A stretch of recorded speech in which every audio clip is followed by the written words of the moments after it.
Welcome back, nerds, to episode 5 of the Anime Reformation Commodore podcast. We're going to be covering exclamation points, the capitalist hero, the individual, and the collective in Rising of the Shield Hero. Today we have a full studio, so we're going to go around and everyone can introduce themselves. We're going to start with no one to my right. Oh, it was okay. So it's just supposed to be a general intro of who I am, or I don't know. I'm a floating head. There you go. I like anime sometimes. I play mostly video games. All right, and we have Amazel again. Hello, howdy doody, neighbor. The sultry Naira. Well, no one may be a floating head, but I'm a talking head. He can talk too. I'm confused. That's your appeal? Is that all you were? Oh, okay, never mind. Too many floating heads. Oh, sorry. I'm supposed to. Hi. How's it going, everyone? It's good to be back. Hope we're gonna have a good time today. Fun time, I suppose. Bringing in the beer, we have Azor High. Hey, how's it going, guys? All right. So anyone want to say anything before we start the video? No. When I watched Rising of the Shield Hero, I can't help but notice that I was distinctly not captured by its capitalistic elements. So I'm not sure what capitalistic message it's supposed to imply, but I suppose we're here to find out and be educated. I'm really just hoping that this video will explain why when I finished my hero, not my hero, Rising of the Shield Hero, I felt a compelling urge to lift myself up from my bootstraps.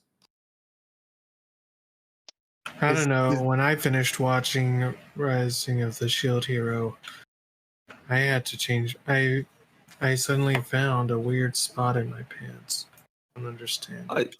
Amzil, you didn't watch it. No, I must have been watching something else. That made it. I don't know. Actually, there is a cat girl, and never mind, Amzil. Your pants are probably proper. Hey, I want to see this now. What's going? What do you mean? What do you mean? It means you're furry. Sorry. Wait, does that? Okay. Oh no. That's right. Be ashamed of yourself. This just got weird. I will say, like one little thing is that Shield Hero got kind of caught up in that same, I guess, like infamous fervor as like Goblin Slayer when it came out, and a lot of people were just like talking about how like anti-progressive and all this horrible right-wing stuff that was when like this and Goblin Slayer came out. I don't know Mother's Basement, and I know this isn't necessarily fair, probably put this at the feet of exclamation point, but I know Mother's Basement made a video complaining about Goblin Slayer and how like the first episode is fucking awful for an otherwise pretty mediocre show. And I know, like I said, I know these two are close friends, so I'm not going to be surprised at all if I get a similar dog shit type of video, since the two of them seem to think very alike. Nice. Okay, with that, I guess we'll start the video. Wow, dude, this game is dope. So when's that new Hero Aka video coming out? Hero Aka video? I'm the cool person fan. Give me your...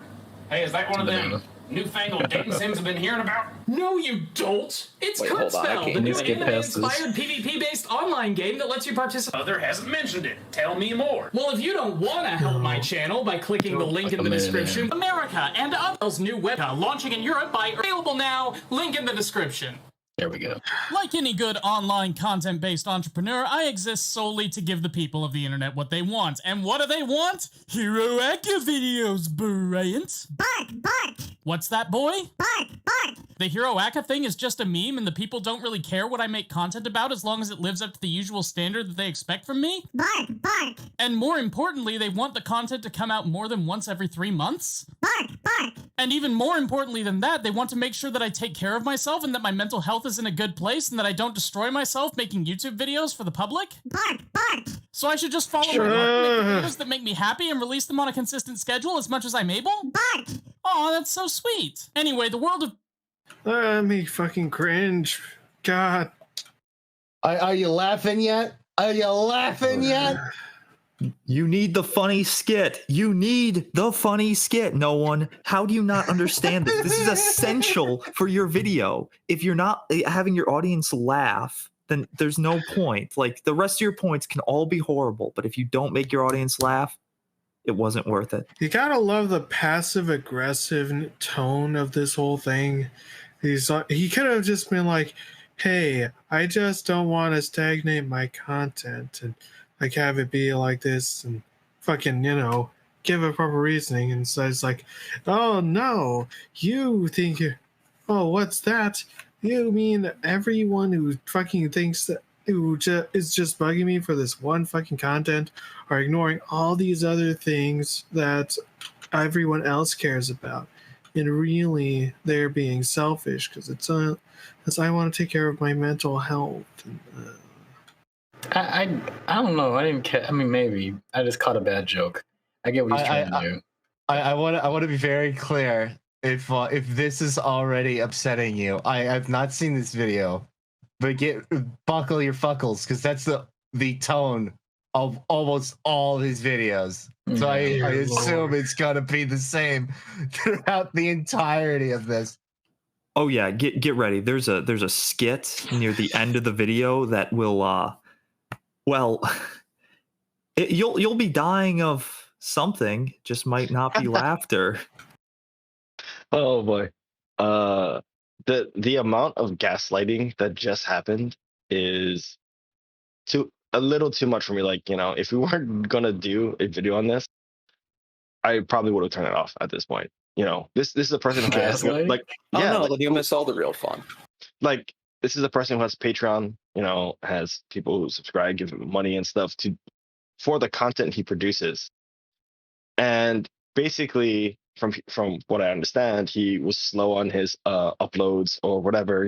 One video per 3 months is kind of a long time between content drops, and to have people paying you monthly, throughout that entire time, and then going on to be like, well, don't you guys care about my mental health? Don't you guys care about me, having a healthy, balance in my life of content creation versus, other stuff? Like, that's really kind of sick to me that you would do that to people who are willingly giving you fucking money, bro. I mean, he did also have a sponsor at the front of this video, and I can't say exactly how much he made from it, but I do know that these types of mobile game sponsors, even on a smaller YouTube channel like this, do pay a lot of money. So this is literally his job, He's making a decent amount of money off of this. I understand complaining about, having to do work. I get that, but if you don't like doing the work, then why do it? Living the capitalist dream. Also, I just the way that there's that my window. What are you saying, Amazon? What's that? There we go. One thing that's weird is also just the fucking. I don't like these editorial choices, like the fucking googly eyes, the random fucking pop-ups. It's obnoxious. It's visually obnoxious. Oh, I totally agree. That was one of the first things I noticed about the video. It's just annoying. The little pop-ups, a little like right at the end. It's fucking the high pitch auto fucking robot noise for the dog. It's stupid. I just know, and I'm sad because I know it's just the beginning. This is a taste of what's to come. All of his videos are exactly like this. His editing style has not changed at all. How have you watched any of those? I liked much different things back in the day. I don't know if you want to call that maturing or just having changed shitty taste to better taste. I will say, like I said kind of earlier before we started, I watched his stuff because I liked the what's the word for it? The actual meat of what he says outside of all the comedy is interesting, but his actual comedy itself is, it's very take it or leave it. You're either going to find this hysterical or you're going to find it the most annoying goddamn thing on the planet. Before we continue, I did want to touch on the comment about living the capitalist dream. Right here is an example of the exact type of capitalist that Marxists hate, right? People who exploit others. This is how it comes off, and then when that exploitation is being pointed out, they do about 30 seconds of gaslighting in a video that has almost 200,000 views. Just saying. Man, y'all are going in hard on them. That's maybe fair. I'd have yeah. Gets all good. By the way, I know you'll love this because he's going to compare Guild Hero to My Hero a lot. Yeah. Okay, you guys ready? I'm here for that. Oh wait, one last thing. What did Hiak?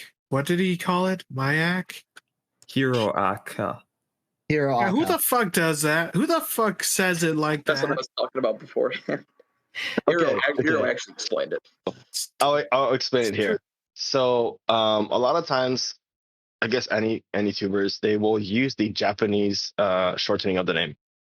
Like I was explaining with everyone before, and I'm sure if you've been reading manga lately or light novels lately, you've noticed that the titles of these works are hella long, right? What has happened in the industry in Japan is, for whatever reason, publishers stopped putting, or I guess they thought that putting synopsises or summaries on the back of the books or whatever weren't enough, and they, works that had like interesting names but people couldn't tell what they were about, just weren't getting bought, right? Regardless of how good or quality the content was. And so publishers started to actually write the synopsis of the story into the title of the work. And so that's why, now you see all these isekai that have been coming out, and everything that the story is about is literally in the title. And because of that, in Japan, they start to shorten names, so it's easier to refer to a work as opposed to saying, the 2-sentence fucking name that's on the title. So Hiroaka is the Japanese shortening of that, because it's Boku no Hero Academia. And instead of saying all of that whenever you're trying to refer to this manga or anime, you just say Hiroaka. And that's kind of a language thing that they do in Japan. Like, they shorten everything into catchy, 2, 3, 4 syllable words and stuff. So what you're saying is this isn't just your usual weebery where they'll say the Japanese title. This is some advanced weebery where they're trying to adopt Japanese slang. Yes. Exactly. Yeah, most Americans, I would think, would just call it My Hero. That's what I've heard people call it a lot. I mean, to me, I guess to me, it's just like it's. If you understand what they're talking about, then that's it. That's all you need. It's just cringe. Amazon, I much prefer him calling it Hero Aka to Boku no Hero, which a lot of people were doing for a long time. Fair enough. Yeah, that's pretty cringe. Yeah. Fair enough. But you still have people who, but you still have people who call like Attack on Titan by its Japanese name or things like that. That's also what I'm referring to. Yeah, so it's a step above people who use Boku no Hero Academia. You don't like Shingeki no Kyojin? Come on. Yes. Well, I'm one of those people that refers to. Yeah, thankfully you're not a tier above this man. Well, we're in the right wouldn't say space. that. Because, like, just for instance, the slime isekai, right? That time I got reincarnated as a slime. The Japanese name is Sensei Shitara Slime Dattaken. And people just call it Tensura because that's like the shortened name. And like I literally refer to that show as Tensura as well. So like during the commercial breaks or whatever, how there's a little like eye catch that they put before the show starts again. Like if you actually look at that for slime, it actually says Tensura. Same thing with a show like Konosuba. Like Konosuba is actually a shortened name of the extremely long title. Just yeah. Hey, the more you know, yeah, it's good. Okay, we ready? Yeah, I'm ready. Kind of think it's. I mean, maybe it's just me. I just kind of think it's pointless to argue about such things or even make a big deal about them. As long as you understand what the person's talking about, and the person doesn't like insist on one way or another in order to communicate, then I think it's fine. As long as you understand, and the other person who's listening to you understands. People use all kinds of names for different kinds of things. That's just how I am. Yes, we get it. I was just making a joke for love. Well, you're not joking. As being a pedantic and how it's annoying and it's weird. It's fine, Adam Soul. I do somewhat agree with you. Sorry for being anti-joke. Yeah, just like this guy. Sorry, we're watching anyway. Let's continue the video. Let's get to this. Boku no Hero Academia is often presented as one in which anyone can be a hero. That's right, disgusting purple infant, even you can join the likes of Pants Man and the Flaming Mustache in fending off the forces of evil. And while that's all very quaint... So I do want to say that that's just not true. I don't know. Anybody watched... I'm sure everyone has, but if you get to episode 2, the show is pretty clear that not everyone can be a hero. No, he's about to immediately contradict himself. It's really funny. Yeah, I suppose, but just starting off the premise is not all what the show says. And uplifting in a very standard shonen kind of way, it's more than a bit of a stretch to take that message away from the most popular shonen anime of the last 5 years. In fact, My Hero Academia presents us with a... Okay, can I just say, first of all, because how dare he fucking diss on Great Man. He is a bicon. How dare you? That is oppression, and I will not stand for that.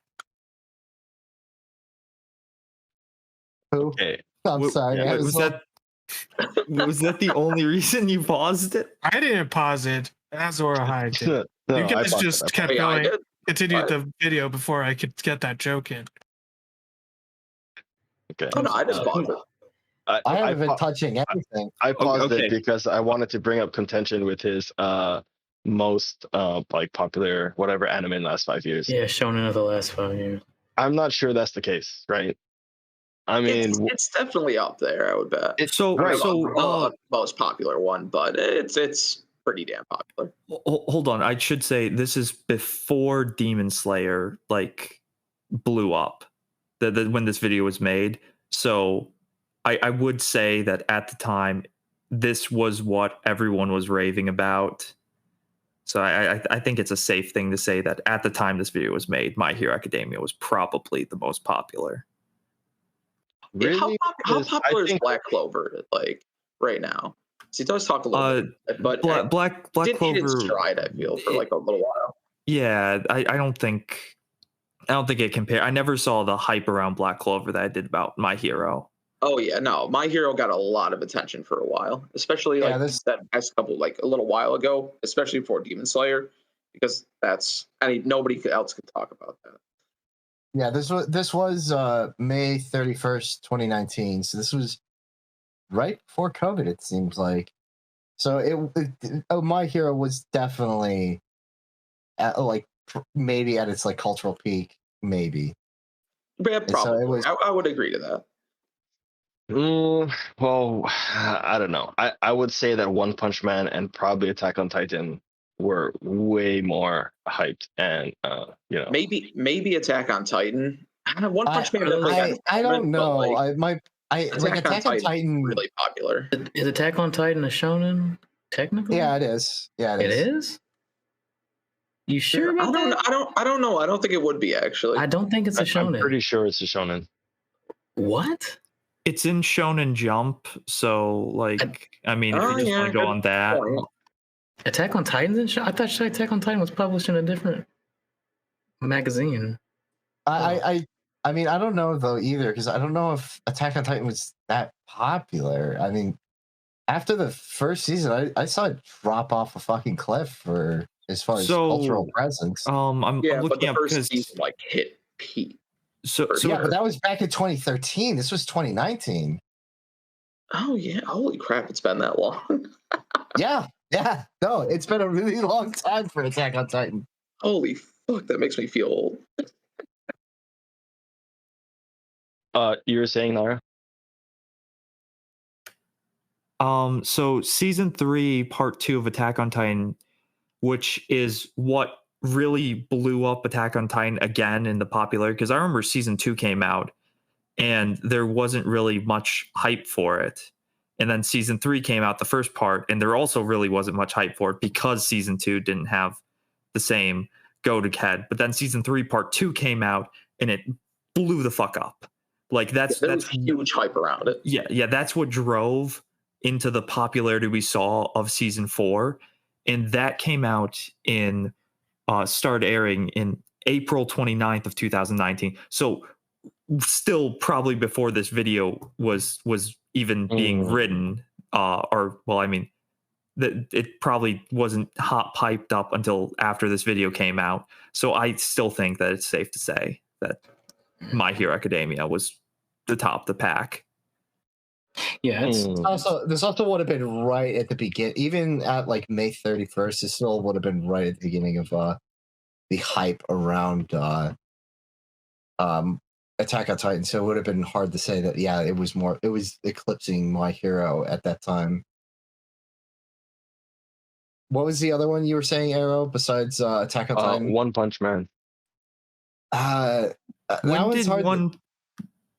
When did One Punch Man season 2 come out? Because One Punch Man season 2 really killed. I think it was 2 years ago. I think 2 years ago. Okay. So that really killed the hype for One Punch Man, which is a goddamn shame. I like the story a lot. It sucks that they wrecked that season. It was horrible. Okay, so season 2, One Punch Man started airing April 10th, and this video was dropped in the end of May. So okay, and I remember people even complaining about One Punch Man season 2 before it dropped because of the trailer animation. So it's actually not impossible to say that it was waning at that point, because a lot of people were upset, because I remember hearing all the kerfuffle about the studio's shift. Right. I'm just, even if quote unquote, there's not quote unquote, but there's peaks and valleys in the popularity of a certain IP. I still think that say Attack on Titan and even up until this point, and like One Punch Man had a lot more like impact culturally than like Hiroaka did at all. Or still, like, I still don't think Hiroaka has reached the level of like cultural impact as like One Punch Man season 1. Do you mind if I gave you an anecdotal retort to why I don't think that's correct? Because I went to ASIN, which is the anime convention back in 2018, and that convention was fucking My Hero for miles. Everything was showing off that show. Like, that was the thing to cosplay that year. Like, everybody was talking about My Hero back in 2018. So it's like I said, it's not impossible to say that it was definitely one of the hottest properties of like that year and the year after it. So I generally agree. My Hero definitely was. It was definitely at the top of its game during this time, right? Like you said, right before the drop of Demon Slayer. Yeah, it was probably the top. If maybe like now, hold on. There's a question I actually have to ask. Because that convention, since it's an American convention, all that My Hero stuff was was basically paid for by Funimation. So I don't remember who dubbed One Punch Man, but that could be an argument for why it wasn't as big, just like as far as like the the promotional material and stuff for the general convention stuff. One Punch Man was dubbed by Viz Media. Wait a second. Yeah, and it was right after the third season of My Hero when All Might Fights All for One, like huge finale. It probably get a huge boost after that. So I just want to point this out really quick because I was looking up. I remembered when Rising of the Shield Hero came out. This video was made a month before the show ended its first season. So I just think that's weird that he made a video about it before it even ended. Got to capitalize on that hype. Yeah, for sure. What's it called? Trend chasing? Yeah, it's whatever, but still. Yeah, so our Arrow, you got anything else to say about it, or should we move on? No, we can move on. I just, he gave a specific time period, right? And within 5 years, that includes the first season of One Punch Man and second season. You're right. So that's why I'm like, sure. I thought he said 5 months. Did he say 5 months or 5 years? 5 years. Oh wow. Yeah, within the last 5 years, and you're right with the wording of that. He's not saying like what's currently the most popular. He's saying of the last 5 years. No, yeah, you're right. Never mind with that recontextualizing it. Shit, that's wow. I'm sorry, I didn't think about the wording of that. That's actually a really bad statement. But would that exclude the fact that recency bias would put My Hero above that in the eyes of most people? Yeah, sure. It's a harder claim to. It's a more contentious claim that requires probably more evidence, because if you're going to put it over a larger span of time, there's more information to consider. Now, recency bias, of course, is going to have people thinking that of course My Hero may be more popular, but that the numbers are what prove this in this situation. Right. I'm not saying that Hiroaka at this point was not super popular, right? There's no doubt that yes, this is probably number one or number two most popular IPs at this time. But if you're gonna say in the last 5 years, I'm gonna be like, well, I don't know. We had some pretty good stuff coming out, at this time within 5 years. So, it could just be that Hiroaka is the most recent of the good stuff, right? It might maybe just worded it weirdly too, but yeah, I get what you're getting at.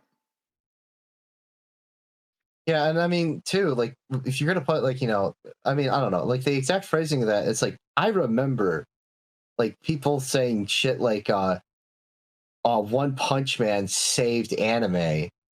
That game, or not that game, sorry. That show was fucking prolific as far as from a community impact standpoint.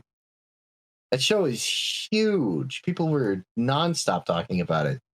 So if you're going to claim that this was somehow eclipsing it within the last 5 years, it's a really big claim. You want to say currently it's the most popular fucking thing right now? Sure. I don't know. It is a really weird claim thinking about it further. This is just my personal opinion, but I think in years from now, people will still be talking about One Punch Man. I think One Punch Man as an IP is one of the greatest things I've seen come out of manga and anime in a very, very long time. I think Manga One is one of the greatest writers when it comes to anime. manga, and the fact that he got synced up with some of the best artists in manga in order to do that, and as well as one of the best studios at the time to get it animated.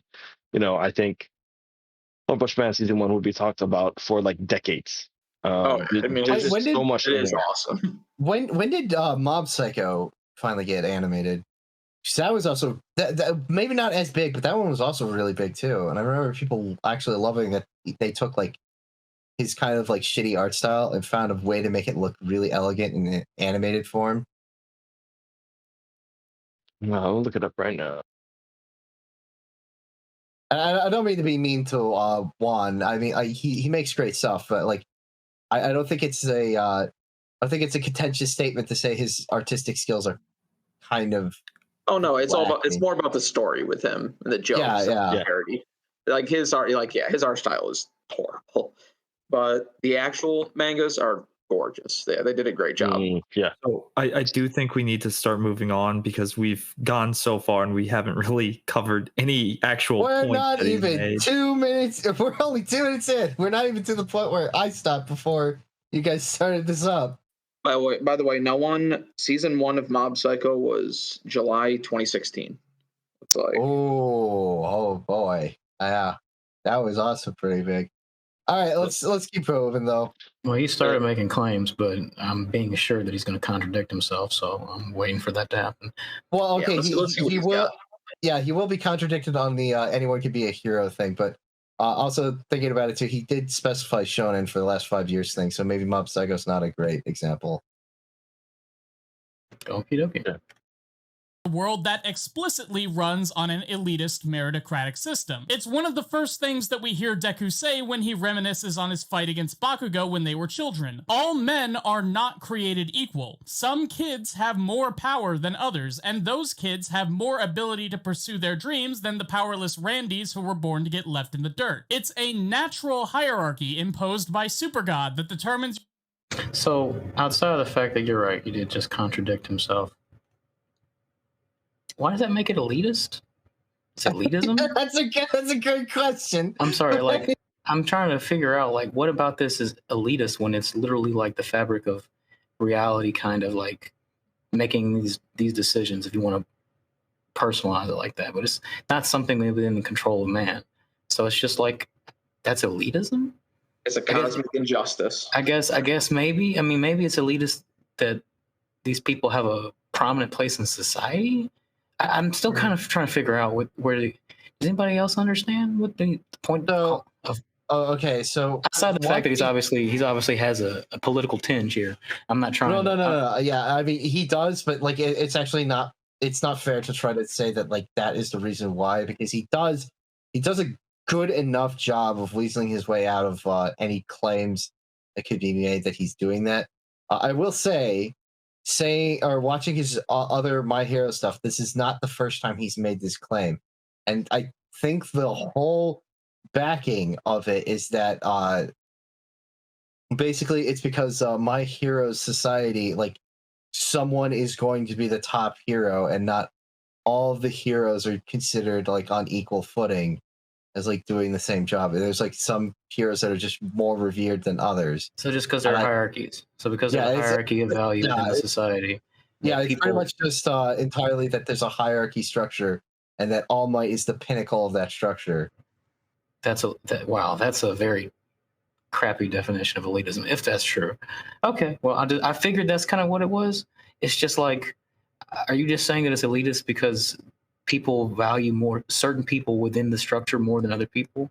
Like people like Bakugo, who he has on the screen here, are obviously going to succeed more within the structure than people like Mineta.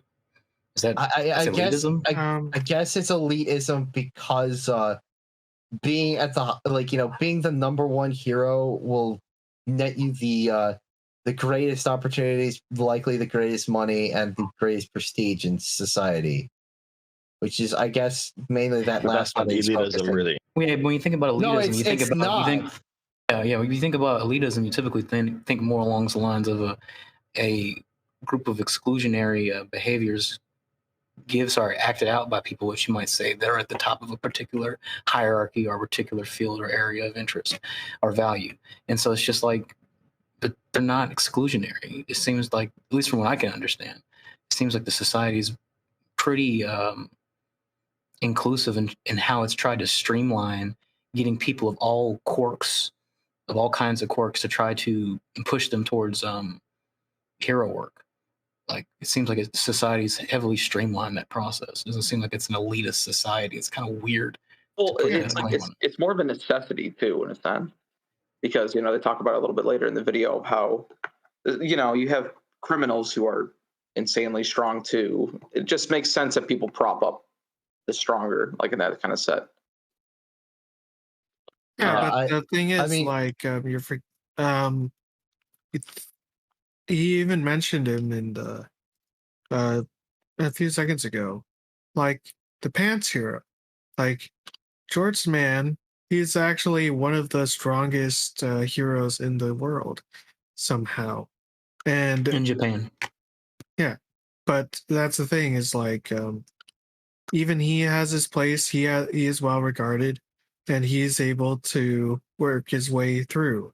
And exclamation point pointed out that it's a meritocratic, fucking weird ass extra syllable words shit. It's a meritocracy.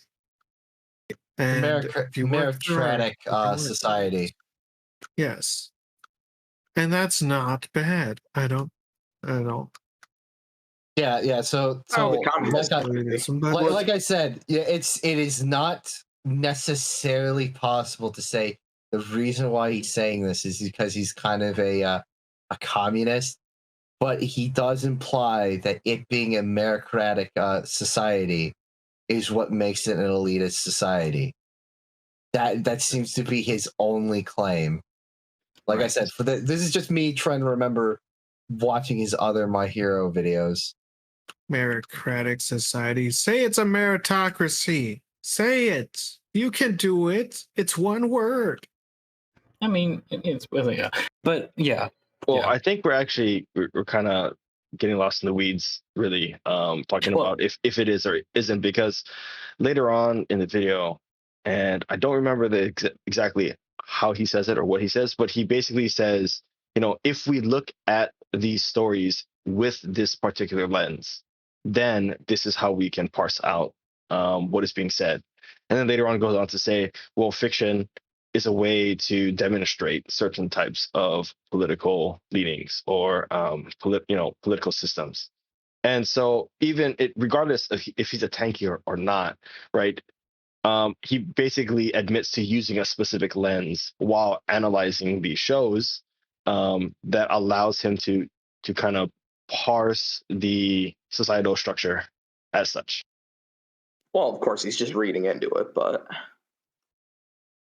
okay, yeah, that's fair. I just kind of wanted to talk about just the claim in general, outside of the idea that this common claim that he's already contradicted within himself, within his own statements, that My Hero Academia is promoting that everyone can be a hero. Yeah, it's kind of weird, but okay, all right. I guess a better term would be that everyone can attempt to be a hero, but I think it's probably best surmised in the statement or the sentence. Not everyone can be a hero, but a hero can come from anywhere. Yeah, for sure. I feel like that's more of the theme from My Hero than what he's saying, and maybe it's just poor phrasing on his part. Maybe so. But this video is not actually about My Hero, so let's keep going. Yeah. Your social power tier from birth. But we aren't here to talk about that today. Today we're here to talk about another popular show, Rising of the Shield Hero. Shield Hero is another high-profile show that deals with concepts of social power and the responsibility that those who hold that power have toward those who don't. But there are two main differences between Shield Hero's portrayal of social power and that presented by Hiroaka. First, while Hiroaka's power system is innate, i.e. you're either born a winner or born a loser, and there's not much you can do to change that. Wow. So that's the purpose. Yeah, get used to these For those jokes. of you just listening, basically when he said born a winner, he just showed a kid with the number one cap on it. And then when he said, "When you're born a loser," he showed a kid with a MAGA hat on. So, gotta get your jabs in.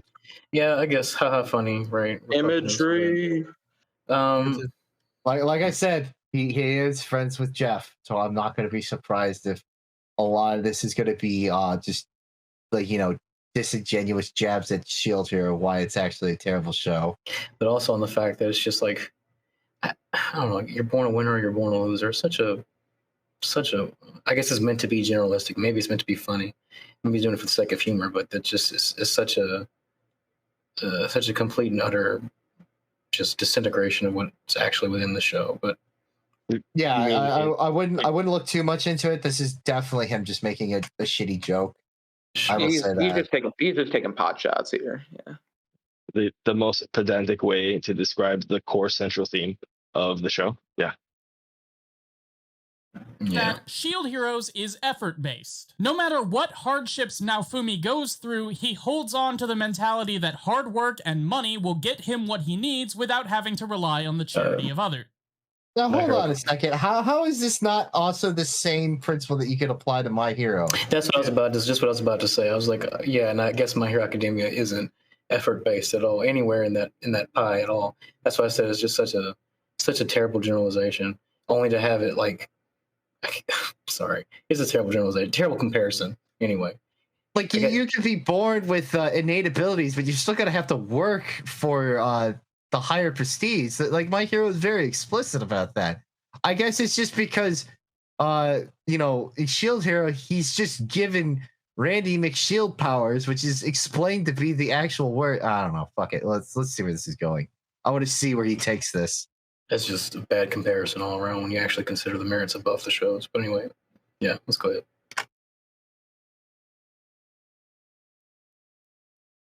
Second is how each series deals with the relationship that an individual is intended to have with society, whether or not a powerful person has any obligation to aid the less fortunate, and what happens should they choose not to. To put it simply, Rising of the Shield Hero presents a world in which what's good for the individual is good for the collective. Any boon that comes to Naofumi trickles down to the laypeople. My Hero Now, I see that within the context of the show. You see that play out, but it's like to say that's what the show is promoting.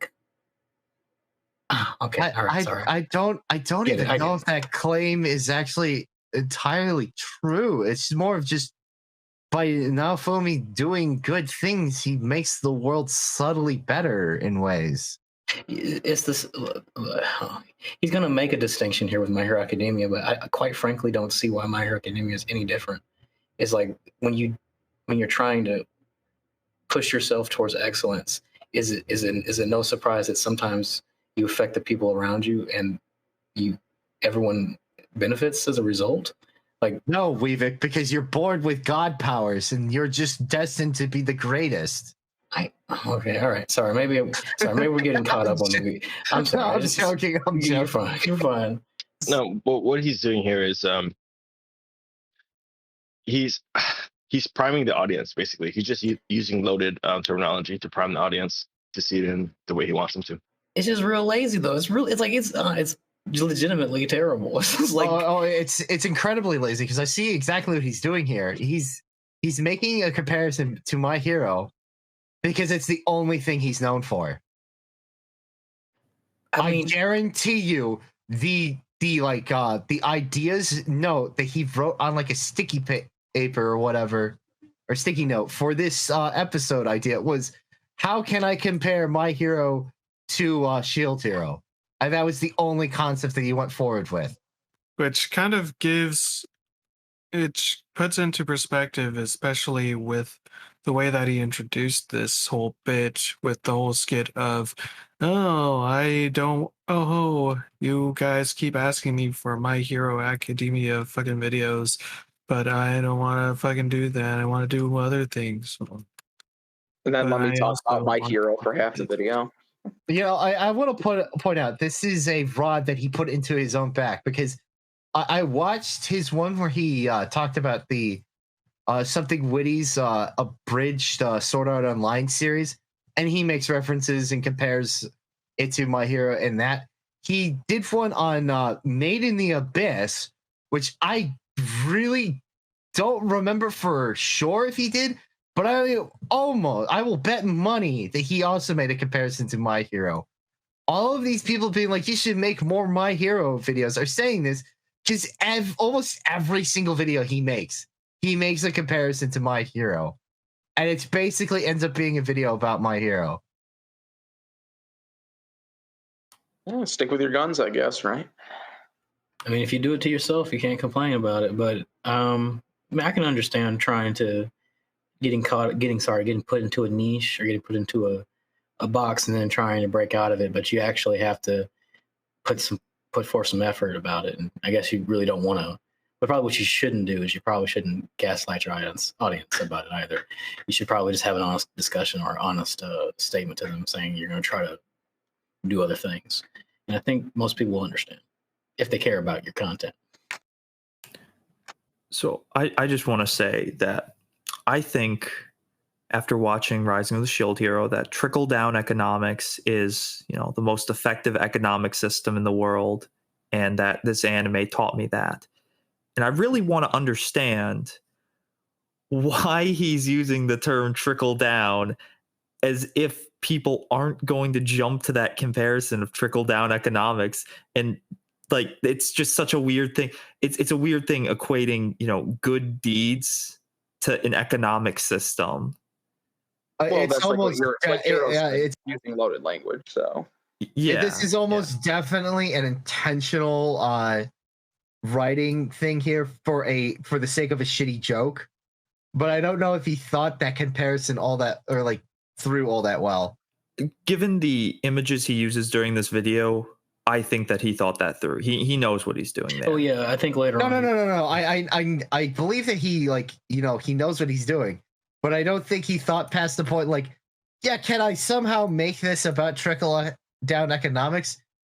Sure, I'll just write this. Yeah, that works, right? And then just edited everything around it. Yep. Like he made one draft, submitted that one draft, and then made Last Jedi. There's an actual joke for you. Are we ready to get going? Yes. Yeah, absolutely. Let's watch Ryan Johnson. I'm ready. It's Rianne. Come on, man. Fucking roundhead. Academia shows a society in which everyone has a role, where the individual who's meant to protect the weak protects the weak, and the individual who's meant to be protected inspires and empowers the strong. Since Jeff already did a lot of the heavy lifting on the Hero Aka side of this argument with his video Boku no Hero Academia, the Anti-Naruto, I'll focus on Shield Hero for the majority of this video and cover my arguments about Hero Aka in a shorter second part further down the line. Hold on. Don't talk about it. Hold on a fucking second. Hold on. You titled this video "The Capitalist Hero, the Individual and the Collective in the Rising of Shield Hero." You've already made it clear that the point of this video was to talk about Shield Hero. What? Fuck you. You want to know what just happened? That did he catch is all his through? That is all of his introduction to a 16-minute video. That's all of it. Okay, and hold on. There's still more to go because he hasn't even reached his primary thesis. Let's just count this up really quick because we're basically at 4 minutes and what was there 2 minutes for that ad read? You're looking at 25% already. We haven't really gotten to the arguments. Oh my god. Let's keep going.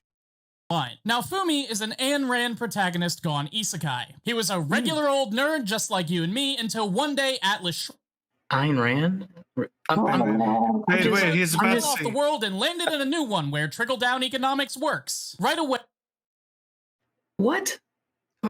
It's so loaded. It's so unbelievably loaded. So let's stop for a minute and I just want to wait. I do want to give credit where credit is due. I did like the Atlas shrugged and he got isekai joke, okay? That was funny. I did like the joke. In a better video. But I guess, yeah. It actually has to apply, I guess, for me. But yeah, it's not bad. It's not bad wordplay at all. It was a genuinely good joke, but go ahead, Nairo, sorry. So this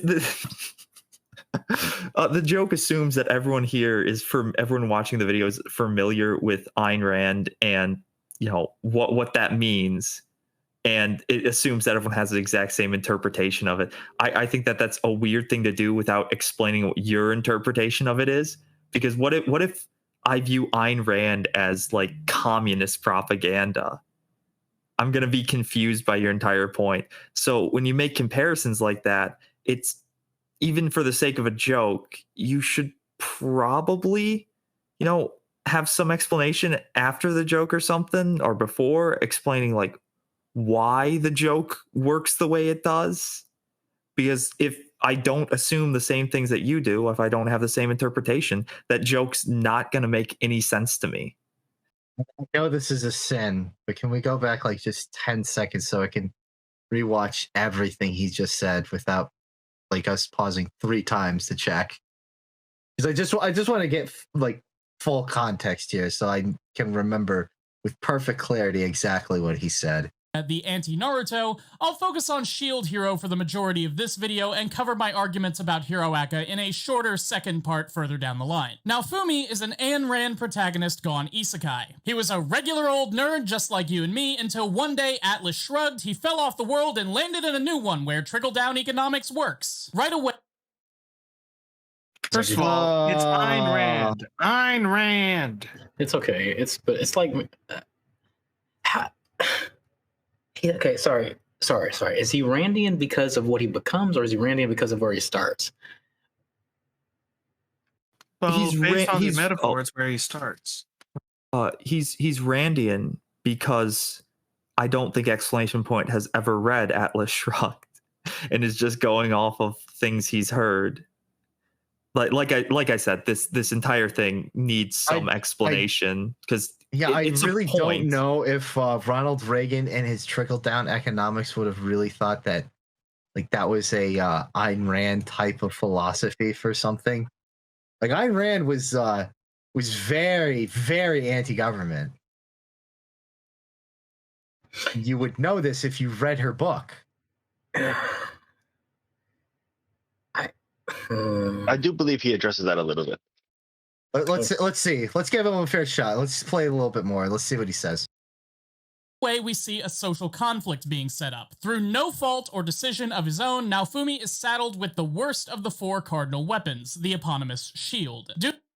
Okay, so cool. He doesn't actually he doesn't he doesn't clarify his point at all. He just says it, assumes like people will get the joke and assume it's true, and then just fucking moves on. Yes, which, if you're trying to make a broader point of proving something, you really shouldn't do that. You should explain yourself. This is peak fucking video essay. Holy shit. Yeah. Yeah, he didn't improvise that statement. That was the word I was looking for. He didn't improvise that statement at all. He just said, this is what happened. Fuck you. I don't need evidence.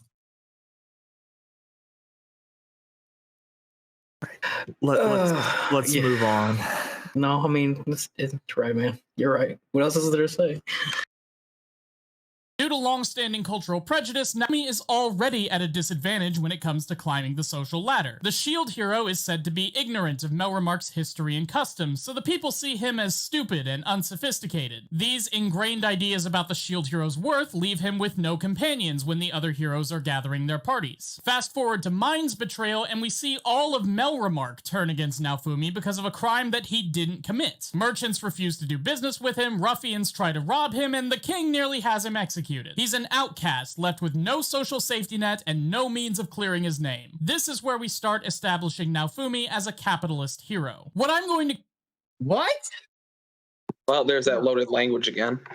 So, I guess I'm fundamentally like, just, I guess he's going to make his point, but it's just like, the story is about how betrayal and how the greed and the deceit of others scars Naofumi irreparably to where it changes his character. Like, he changes his complete and total demeanor about how he deals with things. He becomes incredibly embittered. And so it's like it's like the story is about how that kind of person deals with the situation. It's meant to be a slight deconstruction of this kind of typical aspect within isekais, where people are summoned into a kingdom, and then they're kind of welcomed with open arms, and the world is handed to them on a platter. And it's just like that doesn't happen to them. The actual exact opposite, in one of the worst ways possible, probably is what happens to Naofumi. And so it's just like, how does that kind of character, how does that kind of person now survive in this foreign world? What should have been a blessing, what should have been some amazing opportunity or chance, is now turned into some kind of complete nightmare circumstance where you're alone and you're isolated. And not only that, does everyone around you hates you. How do you survive? Geez, this is like, that story is about capitalism. I guess, man. Sure, bro. Okay, let's go. Let's go. Okay, I just want to say, right? Like I don't trust him. I don't think he will, but I'm going to think that he's going to explain himself here, because that's what his video is. No way. Are you how much money do you want to put on that? No, I ain't betting money on that. I ain't brave enough to bet any my bitcoins on that one. Great. All right. Listen to how fast but really quickly, I just want to say, right, like I find his whole explanation of what Shield Hero is like to be kind of lacking and loaded and dishonest, because to me, at least, I would say the first episode is like a very good parallel between when somebody leaves like, you know, kind of like when they leave childhood. I would say like when they leave high school and then immediately go into the workforce and find that everything is changed and like the world can be just immediately against them through no fault of their own. Yeah, it's realistic. The world's cold, man. Sometimes I would that to me. Yeah, that to me is like almost entirely of what the setup for Shield Hero is. Now Fumi is just like set up to be like, you know, just a normal person that's like, you know, not suffering in life at all. Like, you know, he's moderately successful before he finds himself in the other world. And then through no fault of his own, like, you know, there could be an argument to be made that like because of his career path he chose, even though in the show he didn't actually choose it, that the entire world is against him from the outset. You could say there's an argument to be made that it's an allegory for being an artist when everybody values a much more like a different kind of you know, job career, you know, like STEM or whatnot. Maybe that's not actually the case in the show, but I like there's a lot of interpretations you could take away. His starting off that, like, you know, that somehow this leads into capitalism is just absurd to me. Well, it's a lot of like the world isn't what it seems sometimes, you know, expectations, especially like with him getting to that world, you expect him to be heralded, right? He basically, if I'm recounting this correctly, he basically said that he came in here and got the shit kicked out of him for no good reason, and this is going to turn him into the Atlas Shrugged hero. That's almost what his statement just now was. Yeah, which is absurd. That's what I was asking: is he Atlas Shrugged because of what happens to him, or is he is he the Randian hero because of what happens to him, or is he the Randian hero because of where he starts? Because Shield Hero, yeah, I guess so. But Shield Hero seems to be pretty clear. That's not where Naofumi starts. He's very heavily affected by his initial experiences. I do want to say before we continue that he's also making a larger meta point through this explanation, and that is, if you have in a work of fiction a character that has a certain ideology, and within your story they keep succeeding by relying onto that ideology, that your work is kind of an endorsement of said ideology, right? And that is something that I actually agree with. I think that meta point holds true. Whether or not that ideology is good or bad or whatever is a different discussion altogether. But I think, at least in that sense, the meta point he's making there works, but is it an endorsement? Oh my to God, he's going to make an argument that Naofumi is a capitalist because he uses slaves to get his. Oh my God. I guess to me, it's not necessarily an endorsement. It's like it's more. It can be read as an endorsement. I can understand that, and I agree with that. It can be read as an endorsement, but sometimes I can see authors or artists having just a natural progression of events based off of, I would say, reasonable circumstances, where an ideology can lead you to success, right. Just as a result of the situation or the environment you find yourself in. Right. Well, this is also something that comes to perspective when you engage in analysis or critique, right? Which lens you're using will kind of illuminate certain aspects of the work. And this meta point, becomes apparent or something you can talk about if you start to look at it from this, social or economic political lens. We're going to skirt around it for a while, but it's basically a communist lens, right? That is what he's doing here. No, it's not. No. Okay, but we'll get there. So, Are you telling me? Okay, all right, go ahead. I'm sorry. It just seems so obvious from the outset when you start criticizing meritocratic systems or people organizing themselves in hierarchies of values. It's like, well, I wonder what this person's perspective is. But anyway, okay, I'm ready. Called the capital ideal, as I understand it, is the idea that with enough hard work and ingenuity, anybody in any situation can rise above their station and become successful. Okay, so I need y'all to help me understand this. How is that a capitalist idea? I feel like that's like someone who lives in a capitalist system's idea. It's just he just blanket kind of shoves conservatives, I guess, into like some kind of capitalist box. It's just like, well, conservatives think this, and conservatives are pro what? I'm being real general here. He may not be doing this, but it's just like conservatives. Typically, when you talk about economic activity, people they're the ones who spout this kind of mentality, and so it's just like I think he's pretty right. Honestly, I think at the core, you think the core of capitalism. That's just what it's saying. Yeah, I do. I just think he's being very pedantic about it. The core of capitalist idea is the idea that personal capita or things that you can own or create and say you own is what will allow you to gain more, right? Using that. So owning, creating something, selling that will give you capita in order to, say buy a house, buy a business, whatever, that kind of stuff. And that is one of the most important aspects of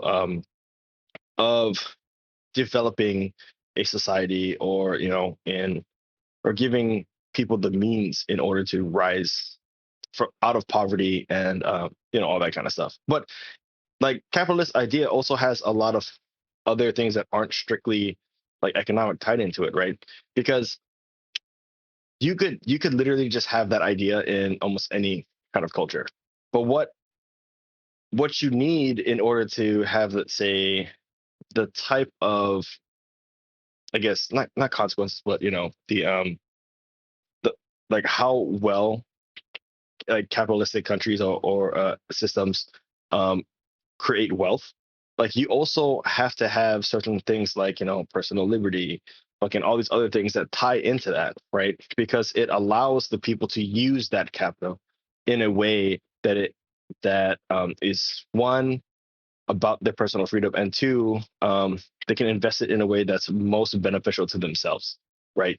And so there is an inherent sense of freedom and liberty within capitalist ideas. But I don't think he's wrong when he's explaining it this way. I just think it's a very, very TLDR version. So I will say I agree with I'm sorry, Vicky, I will let you go after this, but I agree with Arrow, but I will say that he is intentionally wording this in a way where he's making it sound bad. One of the things, it's subtle, but he says as I understand it, one of the things there's other wording too that he uses, such as like rising above your station, which is not a claim, or not how people who are hardcore, I guess, advocates for capitalism or capitalist societies or economic systems would argue it. What they would call it, and this is kind of like the pull yourself up by the bootstraps sort of thing that he's describing here, is that anyone in the system can succeed so long as they either have an idea that people are willing to pay money for, or that they apply themselves in a way where they can fill a certain niche or role that will allow them to succeed in society and not only accrue a lot of capital, but also provide a lot of capital for other people through the use of their talents. This is a very TLDR version of that, but it's a little bit further than that. And he's very dismissive in the way that he's already setting this up, so that the audience is subtly shifted towards the idea that this is a bad philosophy already. And I do not appreciate it. Yeah, see, I guess that's kind of where I was what no one just said about providing value for other people. It doesn't really seem to me that when you think about capitalism, at least from what I understand, maybe I'm wrong, obviously, because maybe I'm thinking more about how it's been applied, that it's not necessarily concerned about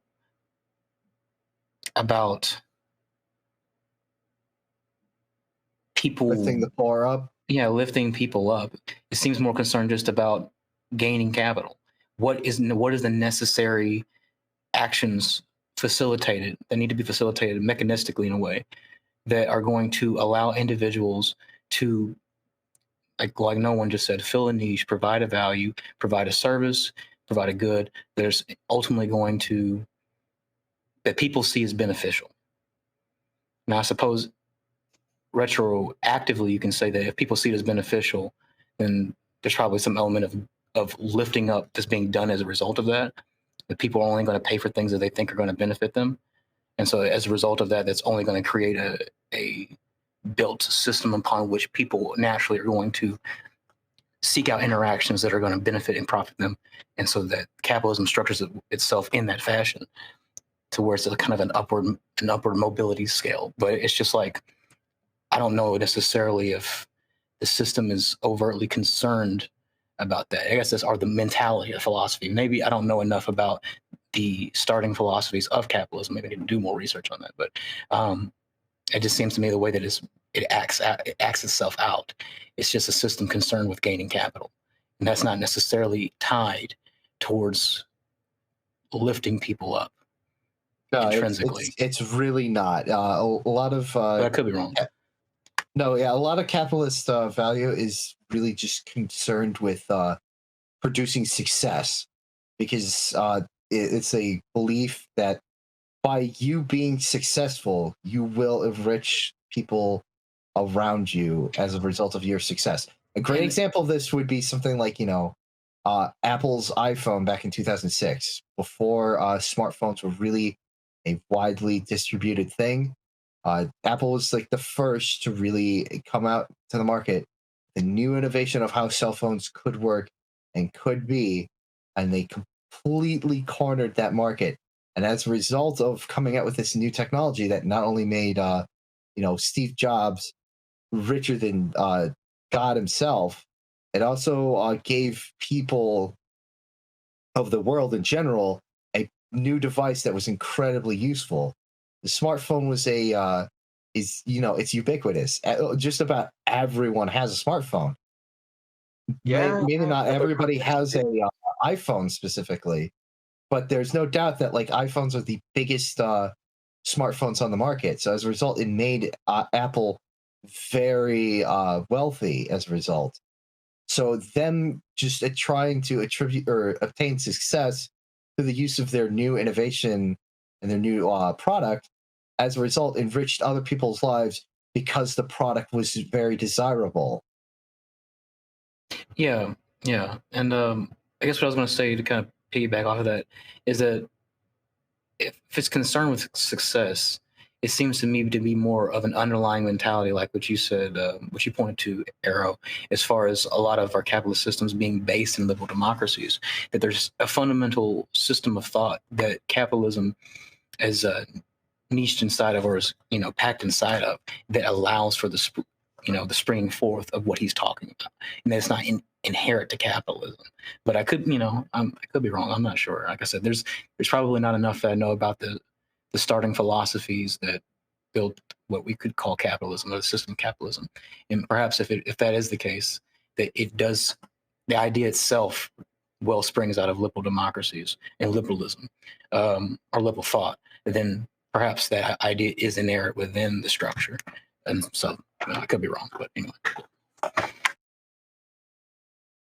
I'm willing to entertain it. There's a reason. Oh, sorry. As I kind of understand it, a lot of capitalist philosophy and thought was not created and then implemented. It was as more of trying to describe how the current systems that were in place were working and why they were working. Socialism and communism, to my knowledge, is the only economic system that was theorized and then attempted to be put into place. Capitalism was the reverse. The system was in place, and it was a result of government shifting things and people being like, "This can be a good way of how we, I guess, organize our economic structures." And then it was explained after the fact, "Well, what is this structure as a result?" Well, it's very concerned with capital. Well, it's of you could say it's a capitalist system then. Because it is in almost every way an evolution of feudalism. Right. That seems fair to me. No, yeah, that seems right to me. Did anybody else have any ideas or thoughts to share before we move on? Nope. Okay, well, I guess let's soldier on.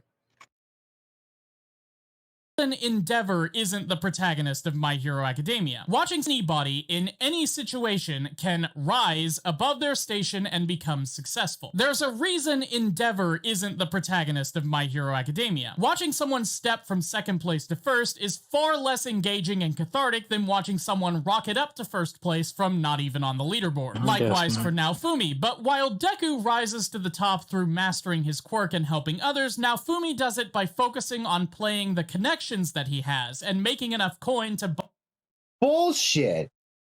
This is just wrong.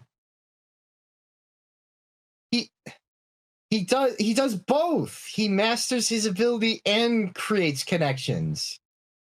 No, he does one. And helps people around him. No, he only does one. Are you guys watching the video? Yeah.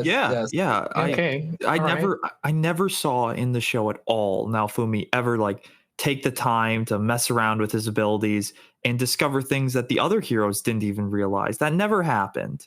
There's never a whole plot point gathered around that he understands how their abilities work better than other people because he took the time to learn them. That doesn't exist. Yeah. Exactly. This video told me so. So obviously I know that. I fucking hate this. I hate this so much. I can't believe that. Wait, are you guys being sarcastic? You guys aren't being sarcastic, are you? What's sarcasm? What's a truck? What is it? That's a good question. What is a truck? Is it a featherless biped? You're pretty close. I think pretty close. I think it's a featherless quadruped. Oh my god! With wheels. Do such things exist? All right, I'm sorry, I was being silly. All right, yeah, it's pretty retarded. It's pretty retarded.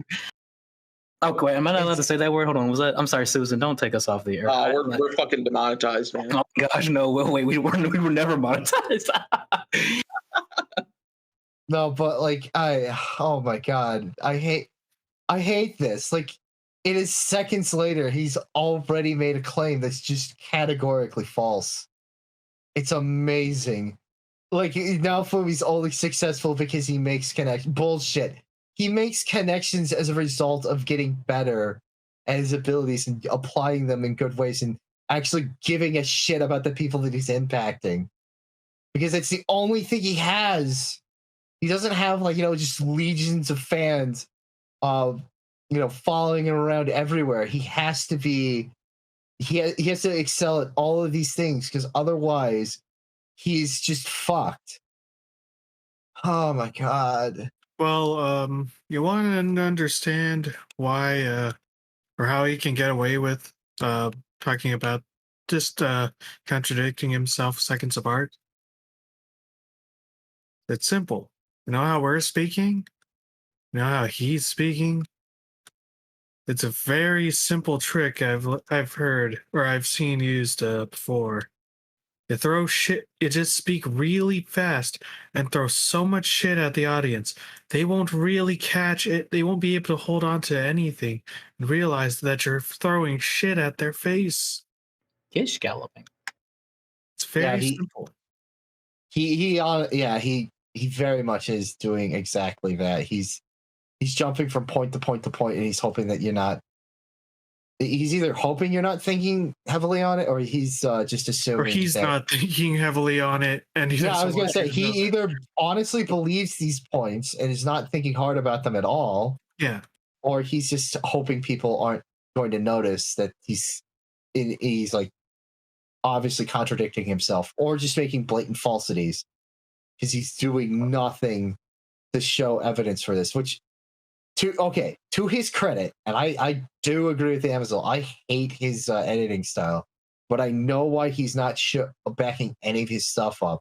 Although it's a terrible reason still for not backing up any of your videos with evidence and claims. Is because he's afraid that if he shows any footage of the show, he's going to immediately get copyright struck by. Oh, I'm sure. But I mean, when you flash a bunch of things on the screen and talk really fast. Yeah, no, I'm just making a point that all of this stuff and why he's not backing all of this up is 100% of that because of him doing that. And it's like just it's eroding his video heavily. Because I guarantee you he made this claim was just like, yeah, that's true, and I'm not gonna look through the video or the episodes to actually check to make sure that's true.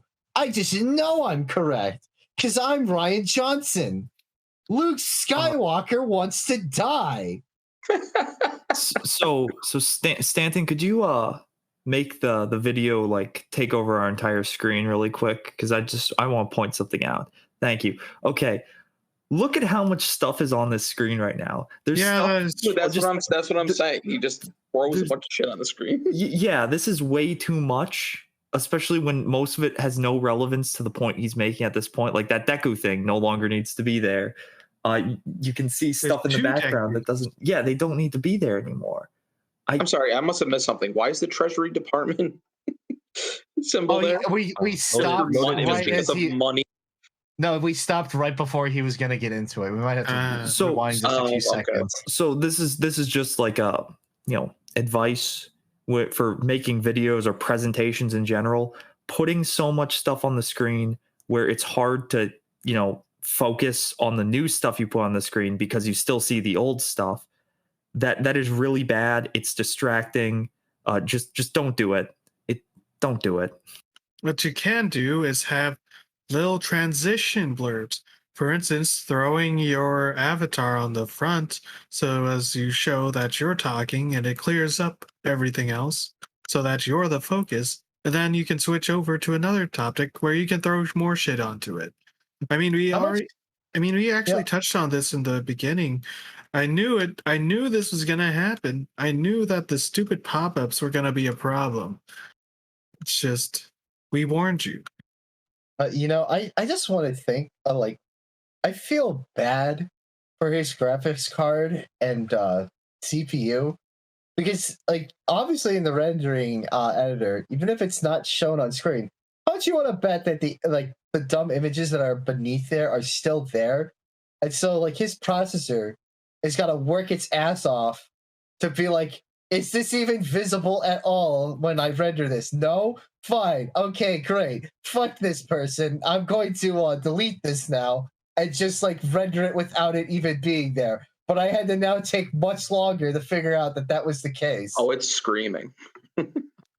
And I feel bad for his rendering software and his graphics card and his CPU.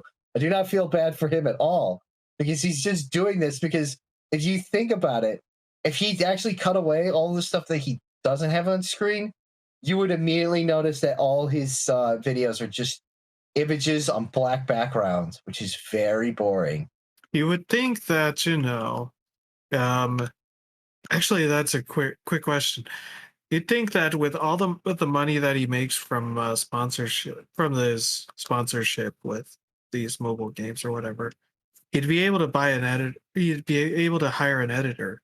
Or here's the secondary question: does he have an editor, and does he tell him make it more obnoxious? Oh no, Amazon, you have got to hear this.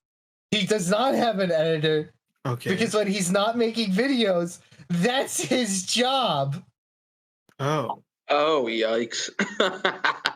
Wow. Well. I know, right? It's horrible. That's why I was trying to cut you off.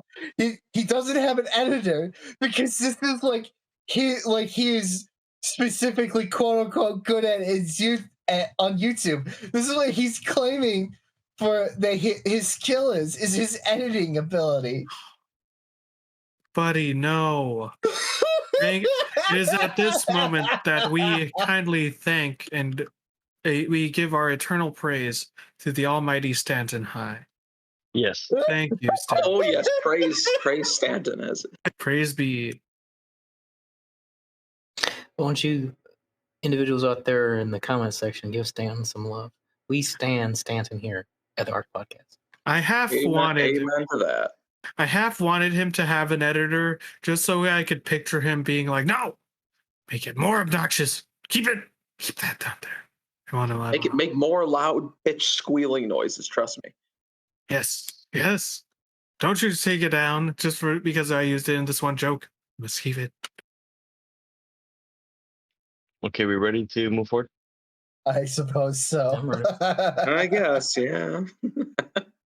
By the influence that he was initially denied. In other words, when society refuses to give him what he needs to become stronger, he forsakes society and takes what he needs without any concern for the human factor of the equation. For example... Right, so immediately, right? Like, if you're describing him as a capitalist, I think it's like you can't just take things you kind of have to provide something that somebody wants to take, and then you give it to them, and then they give you something in return. I was gonna say how kind of weird, but okay. Most capitalists hate the concept of credit. This isn't even actually that even if he was going to legitimately borrow it, it's not really a capitalist principle to have credit. Am I just misremembering something? Does Nanafumi actually steal anything from anybody? Yes, he does steal from the thieves that were trying to steal from him, and that he did buy stuff for. So really, he was just taking stuff that he had already spent money on. I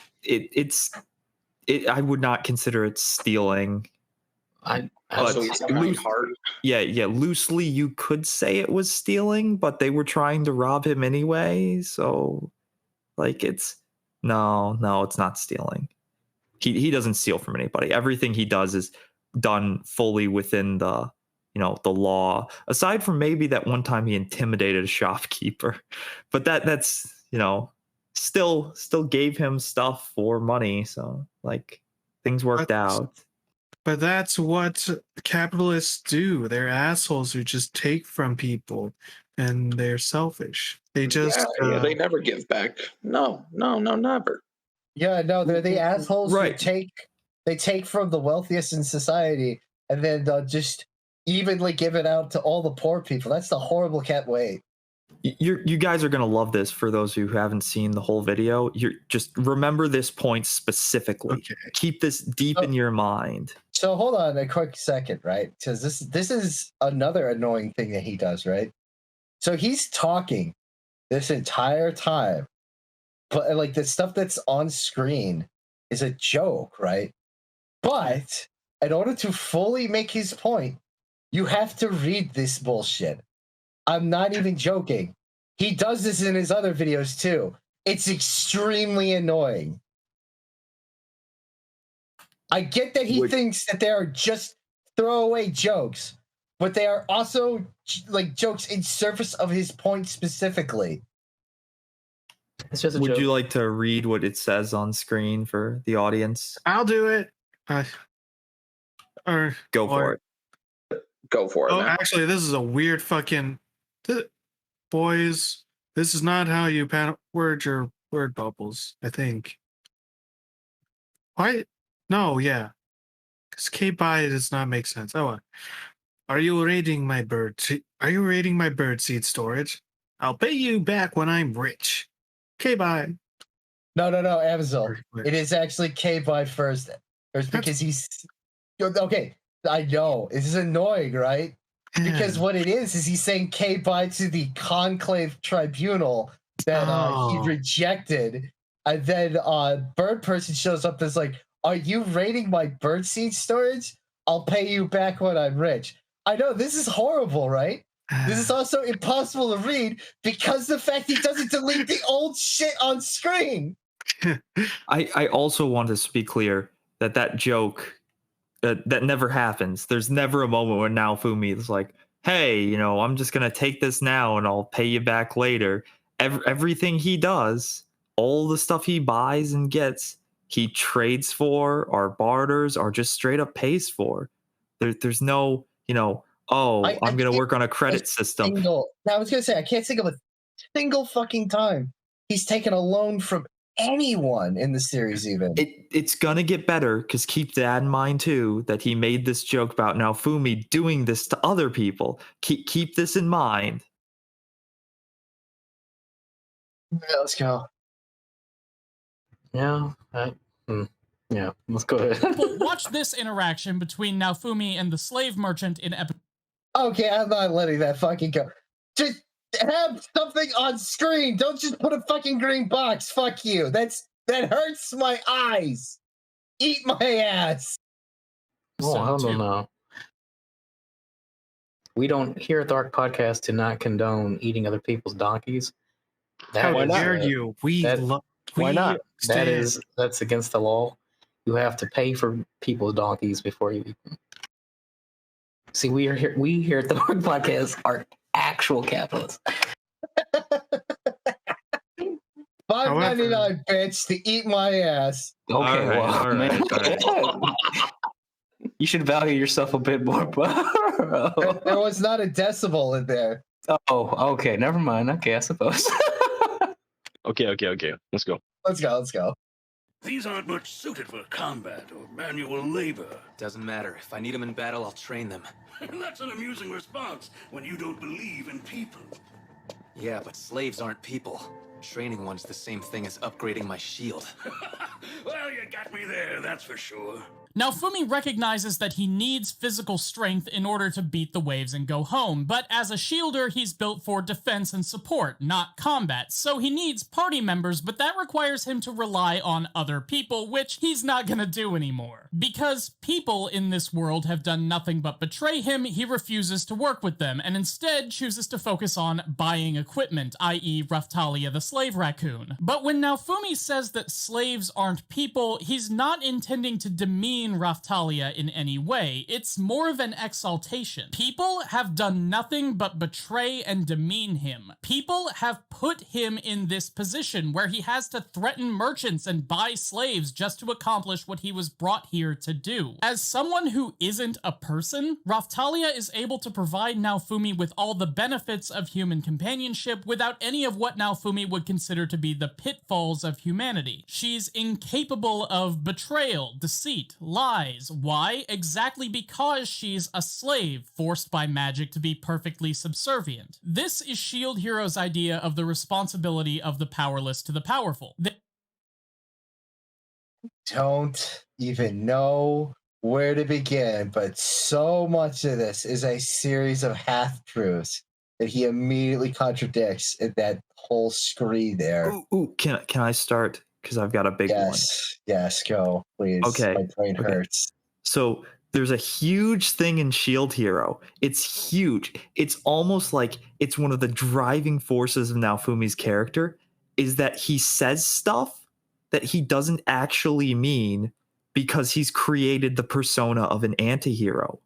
One of them being that that Raftalia isn't a person, even though every single action he takes towards her says the other, because he contradicts his speech, because he doesn't want people to think he's a good person. He wants to play the role of the anti-hero, but that doesn't make everything he says true.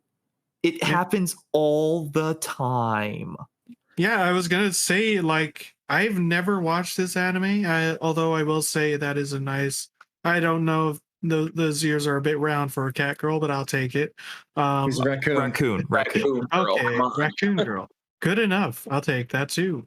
But I've never watched this show, but just from seeing that scene, yeah, I could tell that he didn't mean that based on his body language, the way that he flinched when he says that. He doesn't look at a man in the eyes. It's clear that he's just saying that because that's what the traitor wants to hear. He's like, he jokes off because he thinks that's That's bad. No. Oh, there he is. Okay. Technical difficulties. Technical difficulties. Somebody put on some music. So someone put on some music, that rainbow screen, and then I don't know, me or Amazon's character eating connection wires. Can we just flash a bunch of images on the screen right now? I don't think I have a bot. More bullshit, the better. But I can sing you a song. That might be fine. How about elevator music? I got and did a 9-rand sandwich straight from the can. It tasted so funny.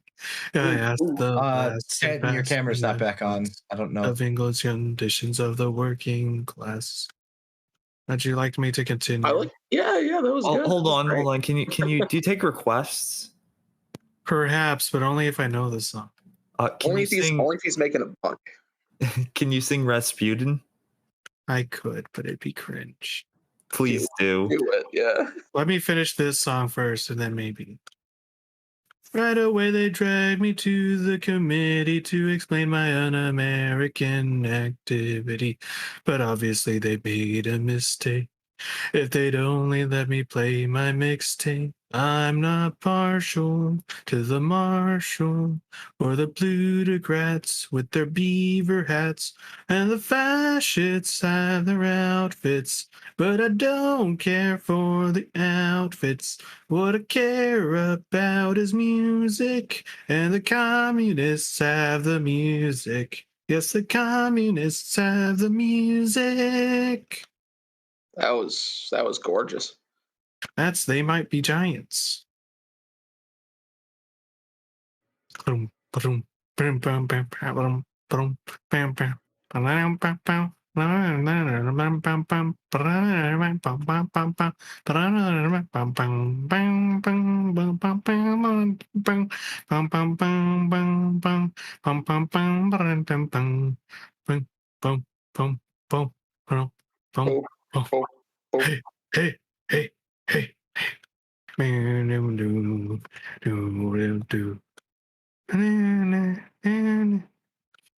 I forget. I don't know.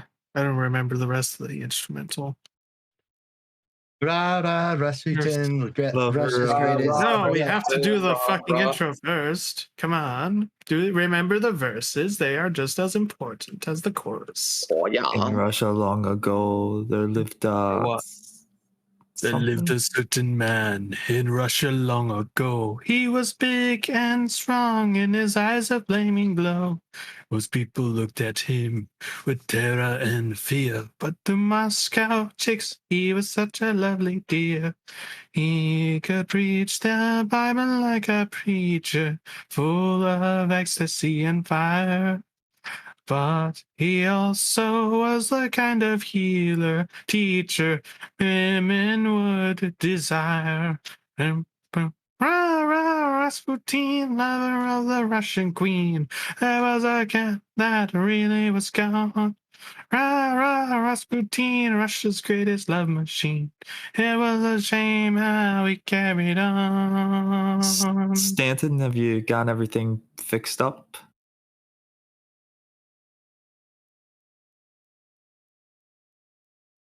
Maybe. I hope he does, because I don't see his camera, and that's making me a little worried. Well, time for another one. I'm just looking for text, like a text chat response. Is what I'm waiting for. Stanton? All right. Enduring show. Oh, never mind. That's Arrow. Nah. While we're sitting here, Azura High, I want you to pitch Chainsaw Man to everyone to get them to read it. No. Oh, who hasn't read Chainsaw Man? I have not. My friend has been talking it up a lot, though, and it is a he said blend of like comedy, horror, action. It's a. Was that the one with the pig head man? No, that is. Oh God, I think I can't remember the name of it. That one's a little bit weird. All I know is that I saw some cosplays of female characters or a female character from Chainsaw Man, and the main character. You talking about the main character? That already piqued my interest. I don't know, Kenji, right? Some chick with like red hair or pink hair or something. Oh, that's Masaka, or no, well, not Masaka. What the fuck? What's her name again? Makima. Yeah, that's it. Yeah, that was all the that was needed for me to be interested in the manga. So I'm not a fan of the whole dominatrix thing she's got going on. So I mean, she is. I mean, I can't. Oh, she's a dom? I can't ruin the story, so I can't tell you that. Well, I mean, it's like chapter 2 where, Well, no, like she definitely is. Yeah. There is definitely those elements of that kind of stuff. Yeah, Denji is the main character is basically just like a uninformed shut-in. He's like a fucking hermit, basically. He doesn't know anything about the world. He's poor as shit, and he basically is like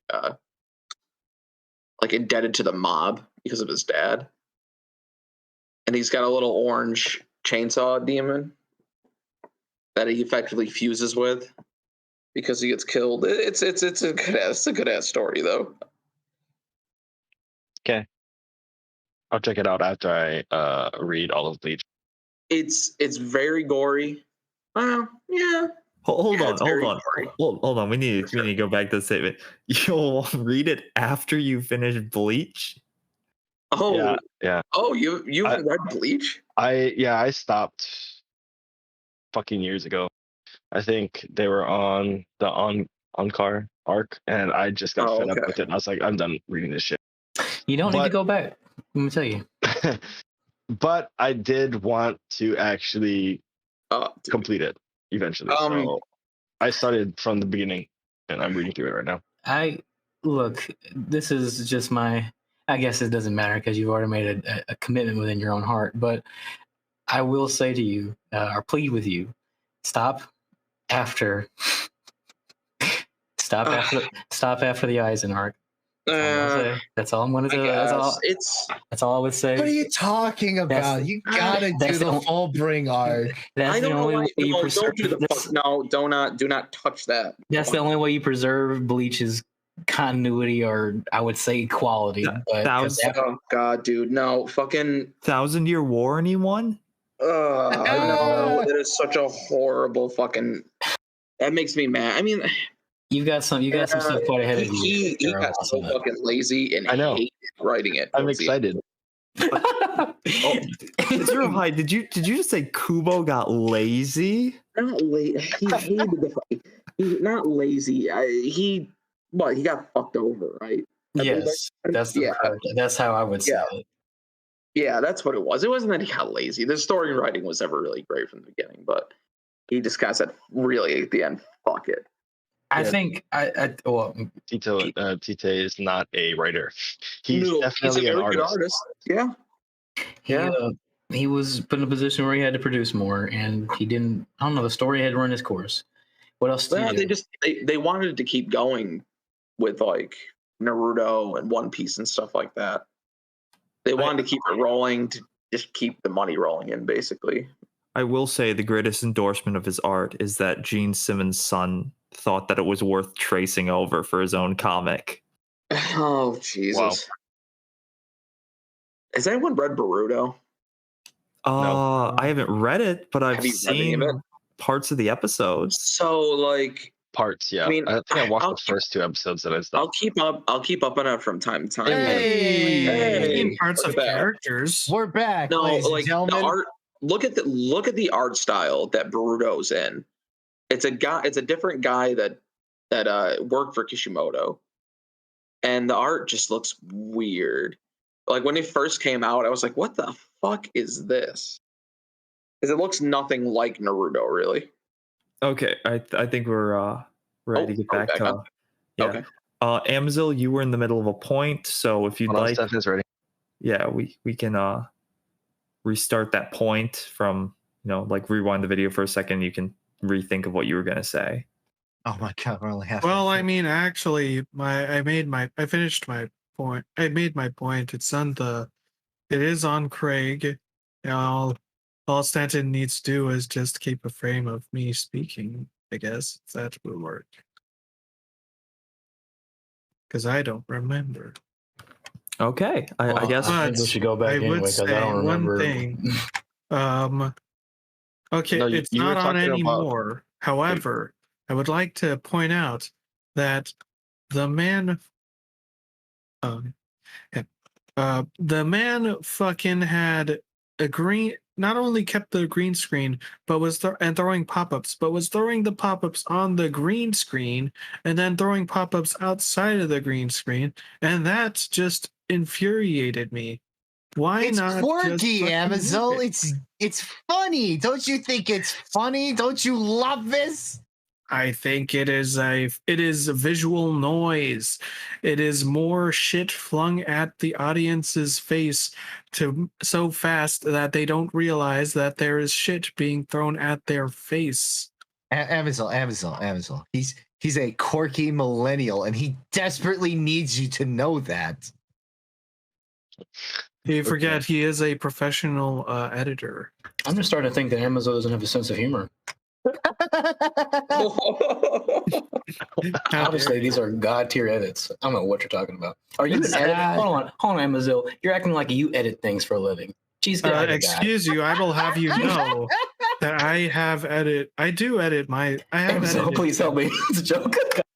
I will have you know I edited my rant, and it was done so quite well, in my humble opinion. I want to just say, because I did like a long 45 fucking minute video where I was like every 2 minutes there was like something on screen that I had to edit and like put like transitions and shit in, and I will tell you, as somebody who's put 14 things on screen at once, it is only there briefly, and it better be really goddamn readable, because otherwise not only is it going to annoy the fuck out of people who are watching it, but your computer's going to screech as it's trying to render that. And it's completely, and what's worse is that it's detracting from the overall thing, like after a while, because like, look at this still, all right? And try and tell me, what is this? What does this mean?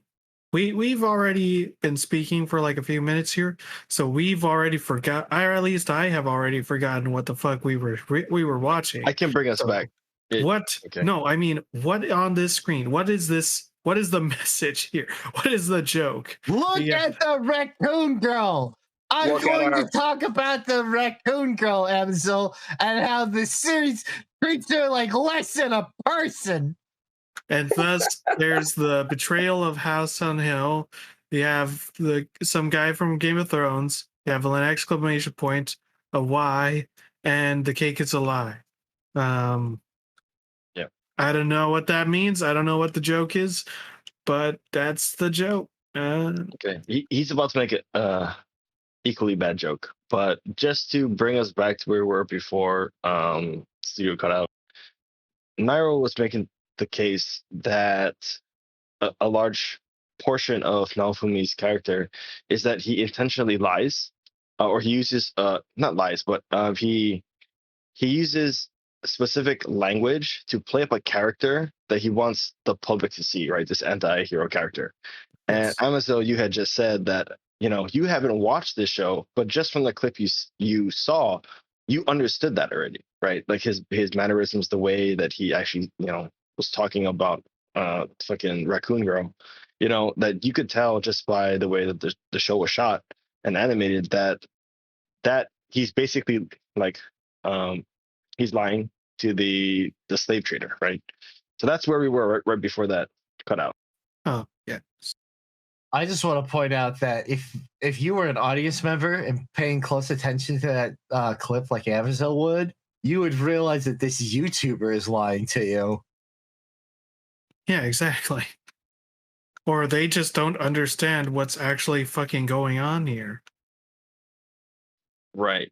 I will say his earlier videos used a lot more clips from shows to make his point. So like I said, I could tell that he's scaling it back heavily, and he's never really wanted to rely on it that much to begin with because copyright claims. But like it's to me it's so blatant how badly he needs to actually check the shit he's watching. Because I haven't seen the show in like probably a year. When did Shield Hero? Was that? It was 2019, right, or 2018? Yes, 2019. Oh, yeah, early 2019. So it's been like 2 to 3 years since I watched the show, but even I remember that these are fucking blatant falsities. Okay. He did also make a claim that the responsibility that Raccoon Girl has to Naofumi is what is expected of poor people. Like I can rewind a little bit, and it's kind of a crazy claim. Did he say that? Yeah, he did. That the relationship between Naofumi and Raphatelio is essentially the expectations that the show says that what. Wow, that's really rich people are that's really pushing that. Yeah, it is. But yeah, please back up. I want to give him space to make his point.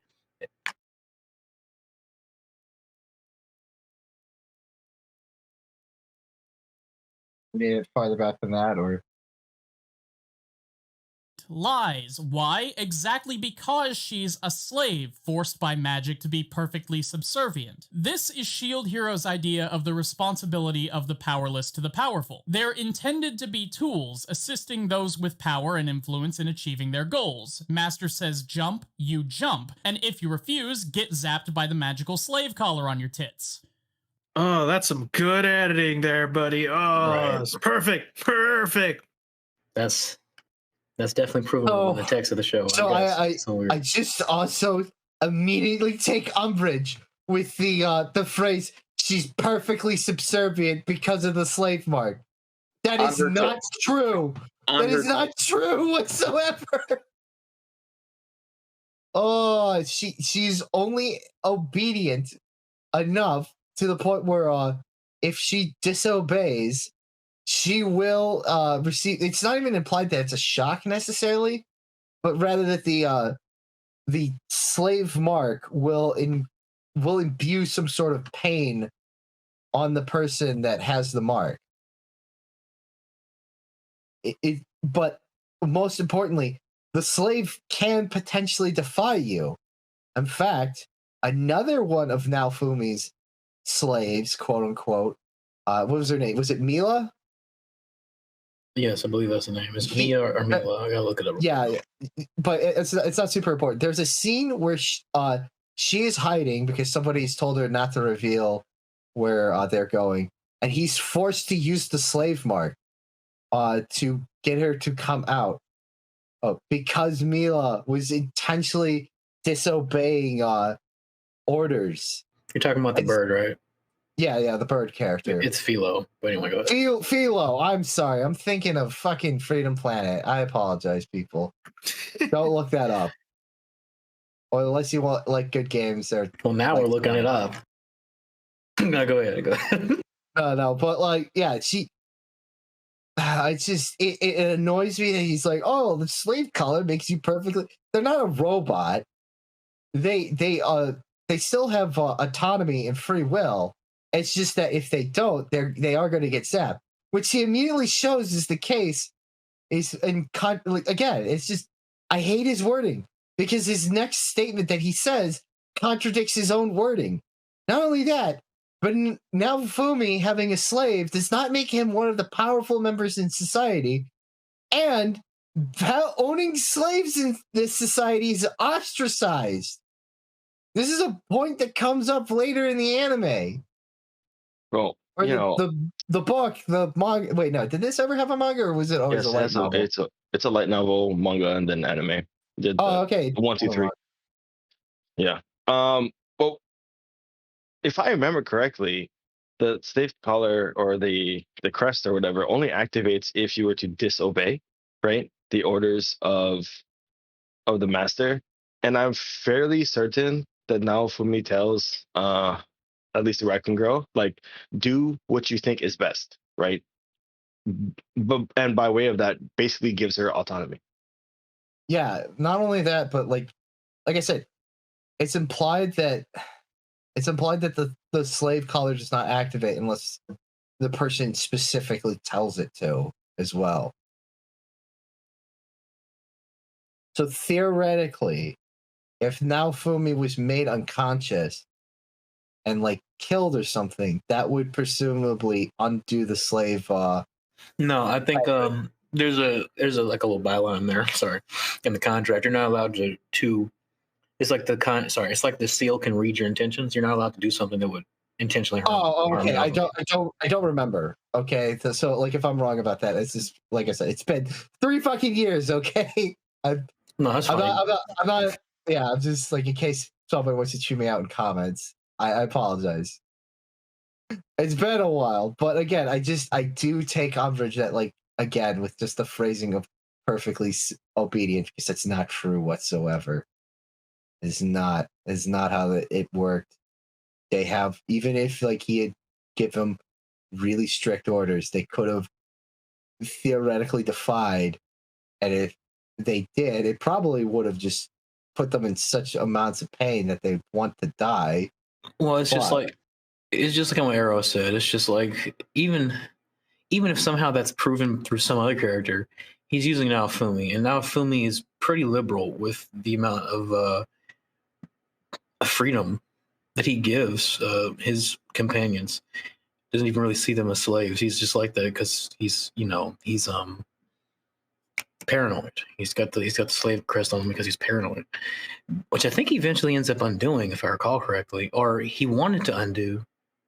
No. Someone else tried to force it on him, but I could be wrong. It could be later in the story that he doesn't do it, but that's not important. So hold on, just for correction. So the king undoes the slave mark after he loses the fight with the spear hero, right. And then Raftalia wants it put back. Okay, that's correct. Yeah, yes. He does. Yeah, he does, like, try to discourage her from getting it put back, but he doesn't make the biggest effort, but he does try to discourage her. Right. But anyway, the point still stands of what Arrow said, is that he's pretty much given them almost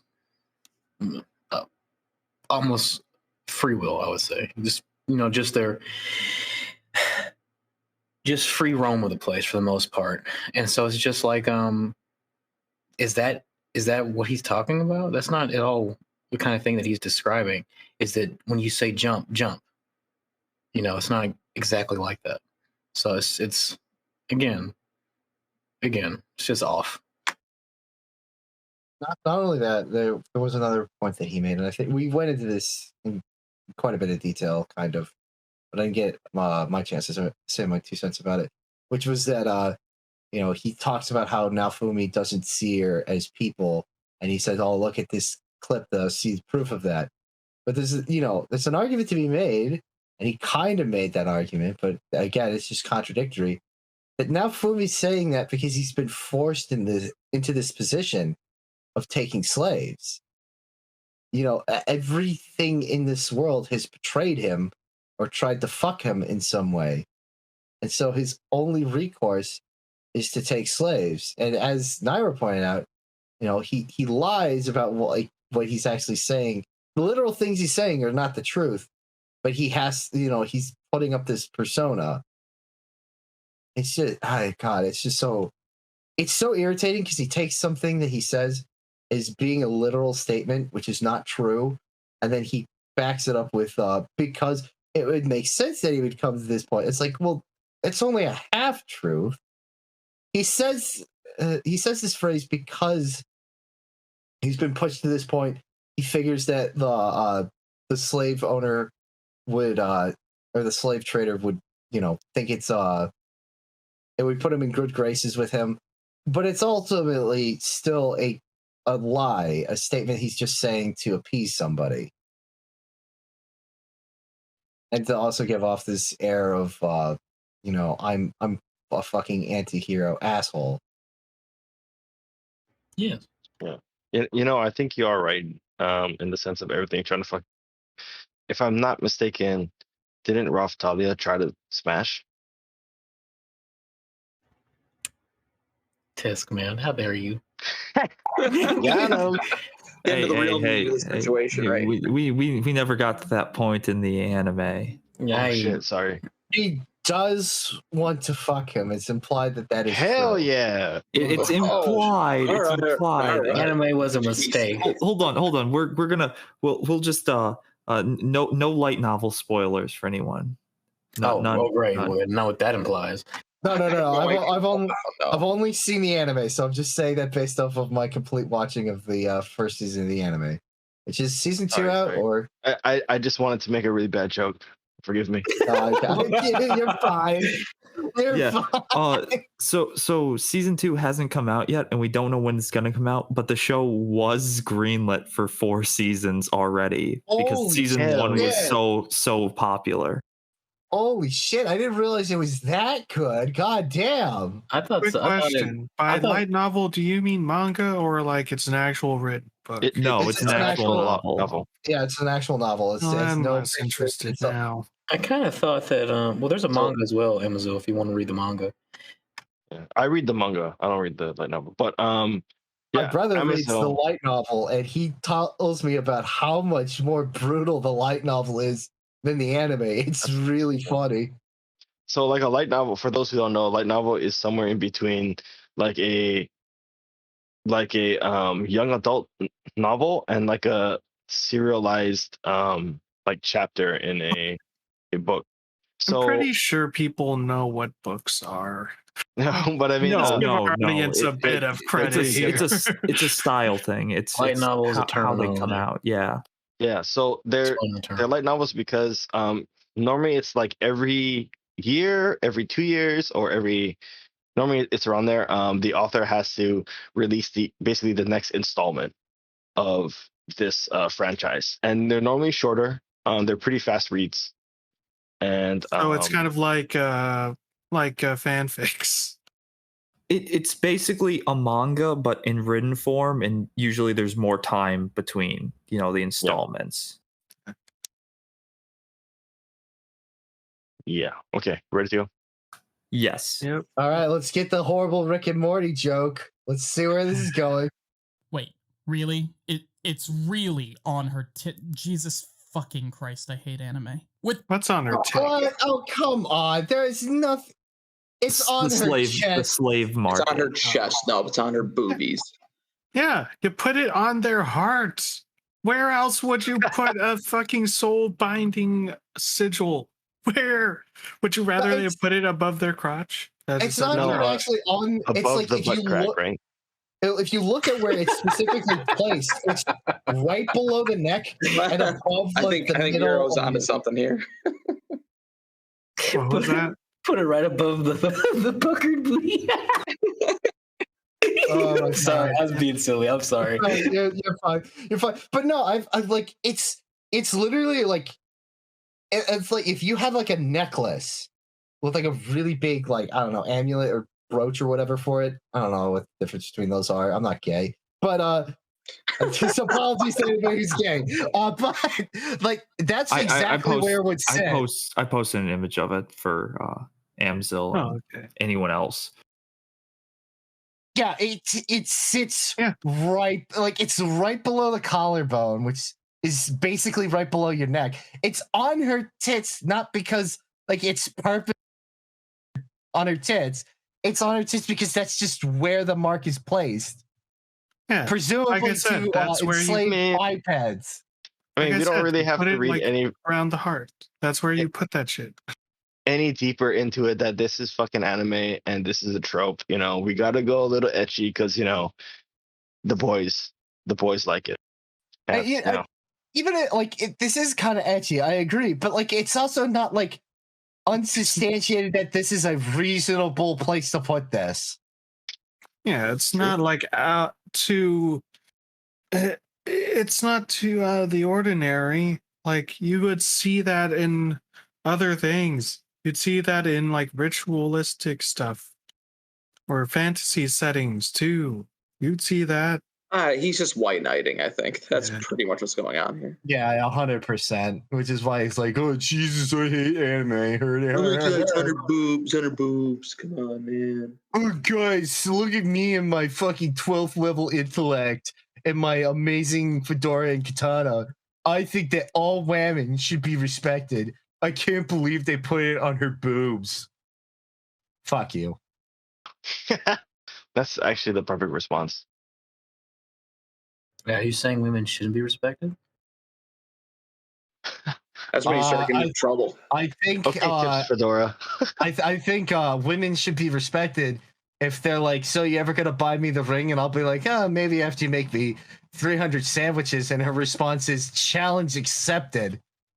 Oh my god. That's a real story, by the way. That's a real story. It's a real each one was better than the next. Than the last.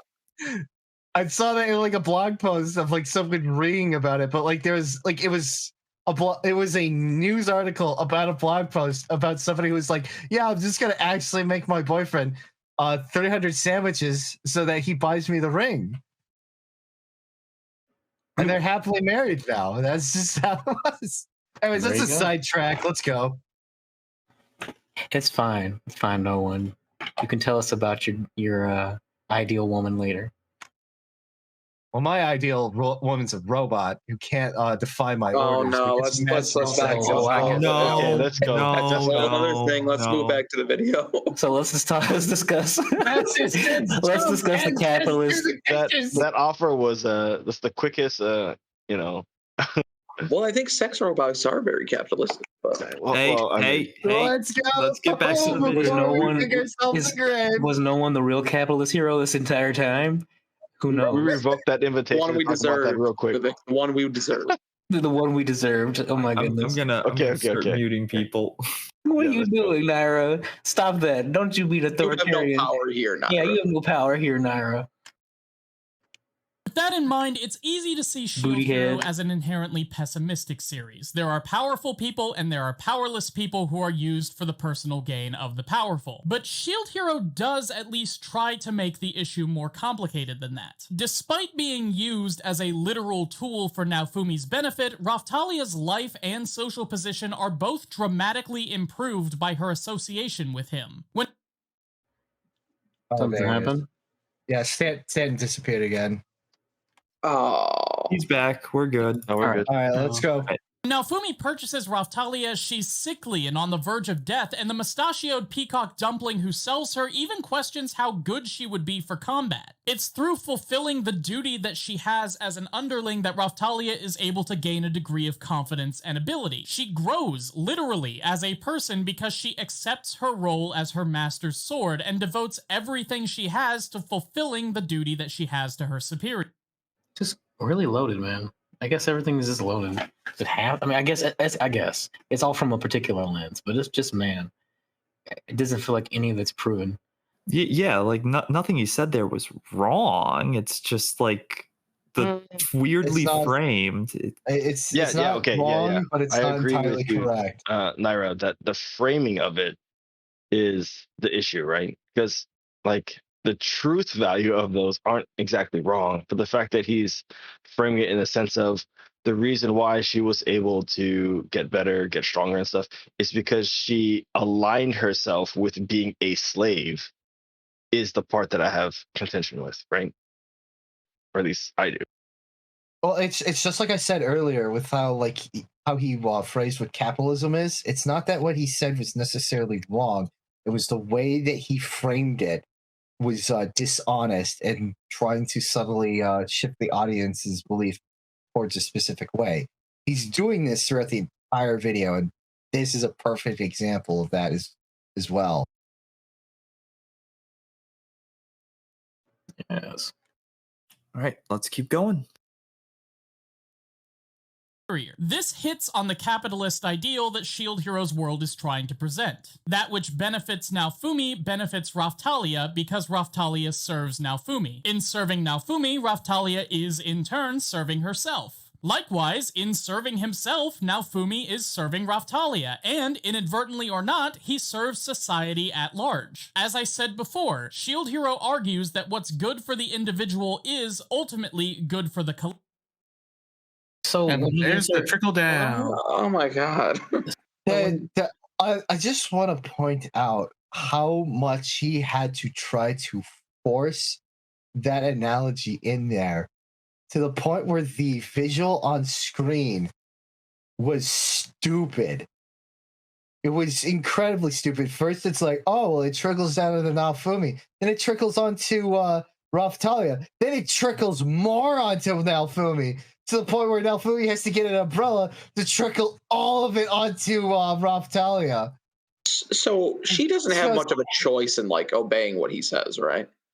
No, she does. Sort of. If he gives her, wanted to. Yeah. If she doesn't do something that he thinks she should, is like being completely, disobedient, then he does have the power to make her essentially obedient. So that's that's definitely what capitalism's like. Yeah, you don't have any choice in participating in it or doing whatever in a sense, but you're a slave essentially to it. Yeah, I don't think so. Well, no, that's the important thing that he's leaving out here is that I don't think he's once said that, in fact, no, I know he's not once said. This is a lying by omission. He's never once brought up the point that Naofumi gives Raphtalia almost free reign to do as she thinks is best for the job that she's been given. I believe that's an important distinction here because it completely changes this dynamic. Like one of the only few times he's used the collar against her was when she was about to do something that probably would have gotten her killed. And that's when he used it, if I remember correctly. He basically used it to stop her from doing something that would have gotten her killed. So, he'd rather her be alive, kind of a thing. And I don't know. Like you guys said, it's kind of a shoehorn. But I'm really curious as to why Steve from Minecraft is here. Yeah, I was thinking about that. Okay. I explained this autistic imagery for you. Would you like me to? Naira, do we have time for that? It's gonna be really short. I really don't think that we need to, especially because we've been going for almost 3 hours already, and we're that's true. Oh my god, let's go! I don't care. Let's go. So what I did want to say is that I'm not quite sure exactly that what he said that Naofumi is like. I kind of think Naofumi takes genuinely selfless actions. I think one of the ones that they show is his probably his desire. I guess maybe it's a low effort one. Maybe that's the point. Is that it's not really. There's a lot of return in the action, but I'm thinking that when he gives Raphtalia a ball because he knows that that's something that has some significance for her, or what is beneficial for her. So he's actually genuinely concerned about her mental welfare, and it's just like I don't know if that's like. I guess maybe it is selfish, but it's just like. You know how that Naofumi's a horrible taskmaster who just breaks out the whip whenever he needs it to be brought out. is when he literally is pleading with her while he's fighting something that I literally do not have the capability to fight this stuff because of my class. I am entirely reliant on you. If I do not succeed, then this world is doomed. I need to rely on you because otherwise we're all fucked. Because I need you, or more specifically, I need to rely on you because you can do what I cannot, whereas I can help you succeed at what I cannot do because of my class. That's how you know he's a horrible slave driver, is that he pleads with his slave as opposed to just saying, do it, bitch. Yeah.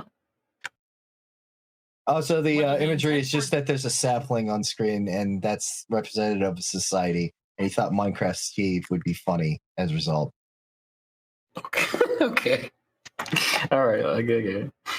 To be or not. Take a look at Naofumi's actions leading up to his becoming our savior of the heavenly fowl. In simple terms, he's a money-grubbing bastard with no sense of common decency. He's got sick people begging him to save their lives, and he's demanding cash before he does anything about it, despite having the power to save their lives. What a cock. See these bandits? They found him on the road and they were all, give us your money, and he was all, how about you give me your money? And then he takes all their stuff and says that he'll kill them if they don't hand it over, which prompts this conversation between the merchant they're transporting and the raccoon slave. But doesn't this make us just as evil as they are?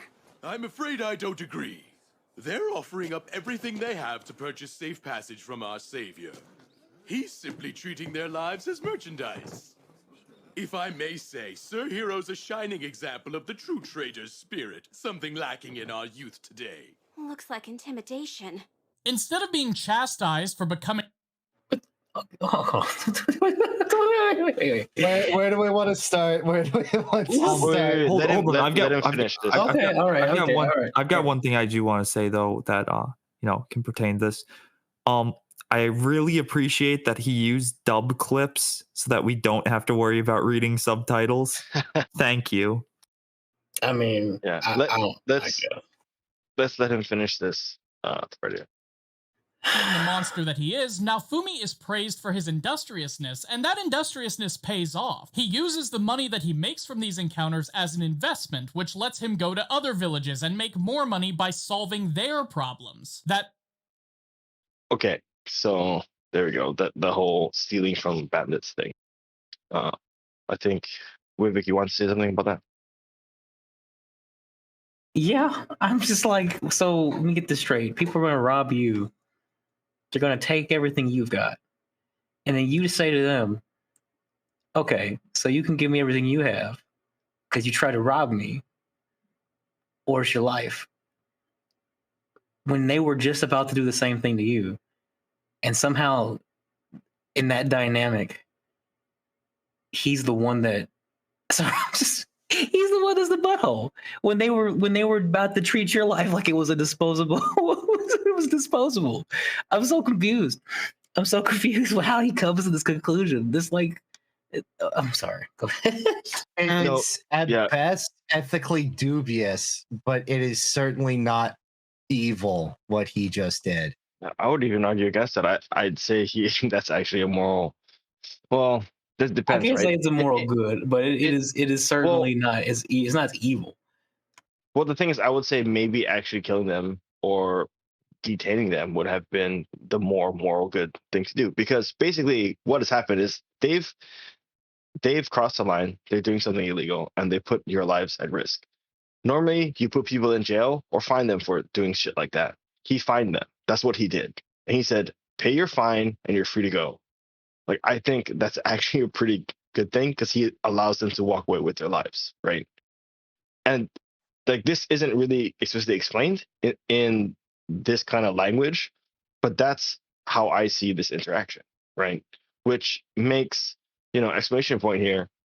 I don't know. I think I don't know. It technically.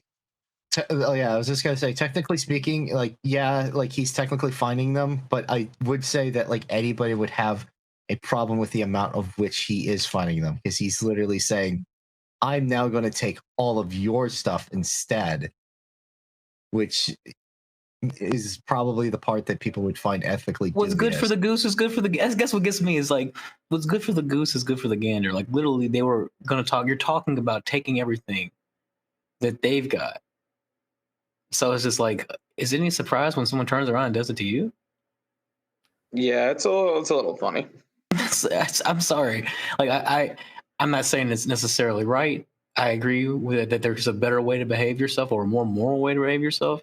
But it's just like, if you're going to talk about, I guess, equivalent, I don't want to say equivalent exchange, but reciprocity within the nature of relationships, it's just like they established the moral paradigm that they wanted to set. And so now oblige. It's just, okay. I will say it is actually, this is the one example he's given where it's a very capitalistic response to a situation, which also as a result makes it the most based clip we've seen so far. So here's my whole thing with this clip is the fact that he keeps saying he'll, kill them if they don't give him the money. We're going to need some proof to back that up, because everything I remember seeing in the show would point towards the opposite. If they wouldn't have done anything, Naofumi wouldn't have killed them. Naofumi doesn't kill people. Like that's just not the character that he is. It goes back to the one person. It goes back to the, him saying one thing while actually doing another and believing other, like the whole, I'm going to project this anti-hero thing. He wouldn't actually kill them. No one. Who did he kill? I think he killed the Archbishop. No. Who was I think he did kill the Archbishop, but the Archbishop was trying to kill them very seriously. Like it was like a rain down. Yeah, I don't think he did. I think. Oh, did he not? I think another character did. To be honest. No. It was his ability. It was like a fucking Iron Maiden or something. It like straight up eats the guy. It was Naofumi's ability. But even so, did he die from that? I don't remember him dying. I'm pretty sure, at least in the anime, it clamps down. You see his leg fly off in a direction. I'm pretty sure that man is very dead. Okay. Well, it's been a while. But even I can figure it out in a minute. It's even so though, as Weavik has pointed out, it's a very justified killing. That man was hell bent on murdering them. Yeah, not just them. He was planning on taking over the entire country as well. So there's also that. Right? just a small little detail. I mean, I was just going to take over the country with force. Nair, are you okay if we keep playing while you search that up? Yeah, you can keep playing. That money then gets put back into his business, which lets him take on more clients to make more money to solve more problems while making more money. Contrast this to the actions of the other heroes. Itsuki, Ren, and arguably Motoyasu all buy into what Naofumi calls a hero fantasy, the idea of being a big shot video game hero who can go around the country doing good for goodness sake. Their acts of altruism are showy and dramatic, killing a dragon that plagues a small village, saving a starving population with a legendary crop, overthrowing the despotic lord of an impoverished, far-off county. But each of these traditional acts of heroism, presumably performed for purely altruistic reasons, comes back to bite the asses off the people who are supposed to be being saved. Itsuki's rebellion seems good for the people at first, but ultimately winds up leaving the common folk more impoverished than they were to begin with. Ren's dragon-slaying hoedown causes a literal deadly plague, and Motoyasu's legendary crop was actually tentacle monsters the whole time. In Shield Heroes universe, the idea of a hero who swoops in and saves the day with a dramatic act of altruism is naive, and it does nothing but inflate the ego of the would-be hero at the expense of the weak. Now, Fumi's business-minded... And so is that the case with My Hero Academia as well. You're just not going to sit there and pass it off like My Hero Academia is the opposite. Sorry. Yeah, I was going to say, wasn't fucking Deku immediately chastised for trying to run in and save Bakugo? With no plan and no ability. He was heavily. And it's and that's a fucking it's a constant conflict with his character that he just throws himself into situations and does what he feels is acts of heroism without thinking it through or without self-preservation. Yeah, he's very breaking his fucking his fans. But like, more importantly, right? Like he said the phrase that the heroes did these acts out of presumably a sense of pure altruism, which is not true. They did it for ego. Yeah, they did it for ego boosting because they were told they were the heroes. They are like given these amazing powers, so they're gonna go out and be the heroes and like be very showy about it. Be all like, "I'm so cool. I'm the fucking hero of the land and stuff."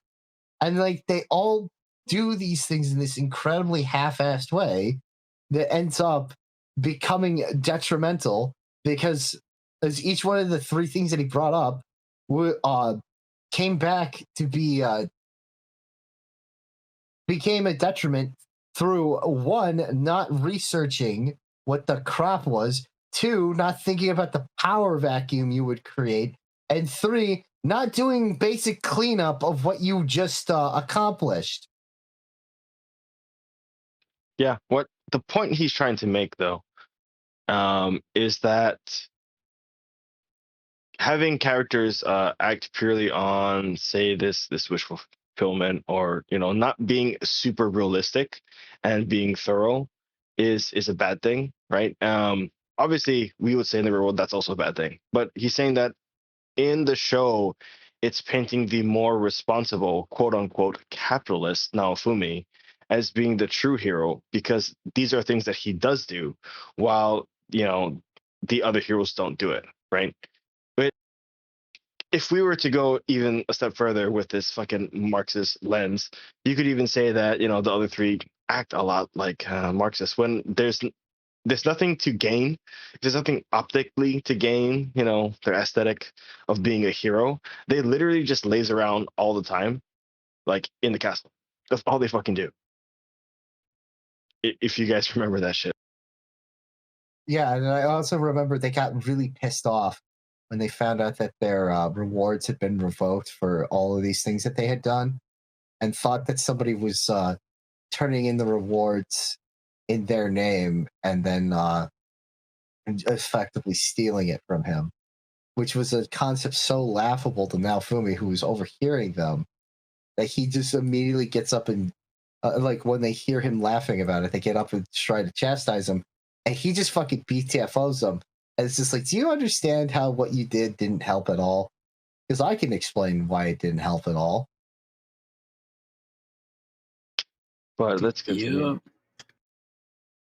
Lifestyle seems heartless and cruel at a glance, does cause legitimate improvement in the lives of those with whom he interacts. And the reason for this is because Shield Hero has a specific philosophical mindset that it's trying to advance. It's trying to extol capitalist virtues by presenting a situation in which those virtues work while largely ignoring or rounding off the edges of some of the snags its philosophy of choice hits when transferred to the real world. Take Naofumi's ideas about payment, for example. When Naofumi encounters his first would-be customer, the man on the road who just spent all his money on medicine for his sick mother, Naofumi insists that he be paid to transport him back to his village. Upon learning that the man is flat broke, Naofumi waves his hand about it, saying he can pay him whenever as long as he gets his money. We see this so many times, with Naofumi deferring payment for service rendered, or accepting barter or credit, or at one point selling his GMO super seeds to a starving village and accepting those same GMO super seeds as payment for themselves. He's a serious businessman, and he refuses to do anything that doesn't directly benefit him, but he's also not a dick about it. If some... So hold on. Wait a second. Does anyone remember early on in the video when he said that Naofumi takes stuff and then, says he won't pay for it until later? Right. Does anyone remember when he made that point? Oh, wait, this is the reverse. He's telling other people that you can pay him back. Yeah, this is connection building. It's also like, being Oh my god. The point is, this is the exact opposite thing he said Naofumi does earlier. Not only that, too, but that one that he gave about the seeds, he doesn't take the seeds back. He doesn't have the time or the knowledge of how to grow these. He tells them, grow these, and then you can pay me back in the food that it will provide. Yeah. I don't. It's just such a weird thing to do, is to, contradict yourself within your own video, and it blows me away. Established that that he has done this several times. So let me get this straight. So this is the same village, right? He's talking about that Naofumi had wanted to take payment from, but they couldn't pay him, right? He demanded payment from in order to perform a task for. Am I wrong about that? Yeah, sort of. But it once again goes back to, I'm like 99% sure, just based on everything we see, Naofumi would have helped them either way if they could or couldn't have paid him. Yeah, like if he were this fucking big hardcore business mogul or kind of Rockefeller guy that this person's trying to make him out to be, like, then why wouldn't he just leave him on the fucking road? Like, it goes back to what we were talking about before of, you do have to think for yourself. You do need to care for yourself. Heroism without self-preservation is just stupidity.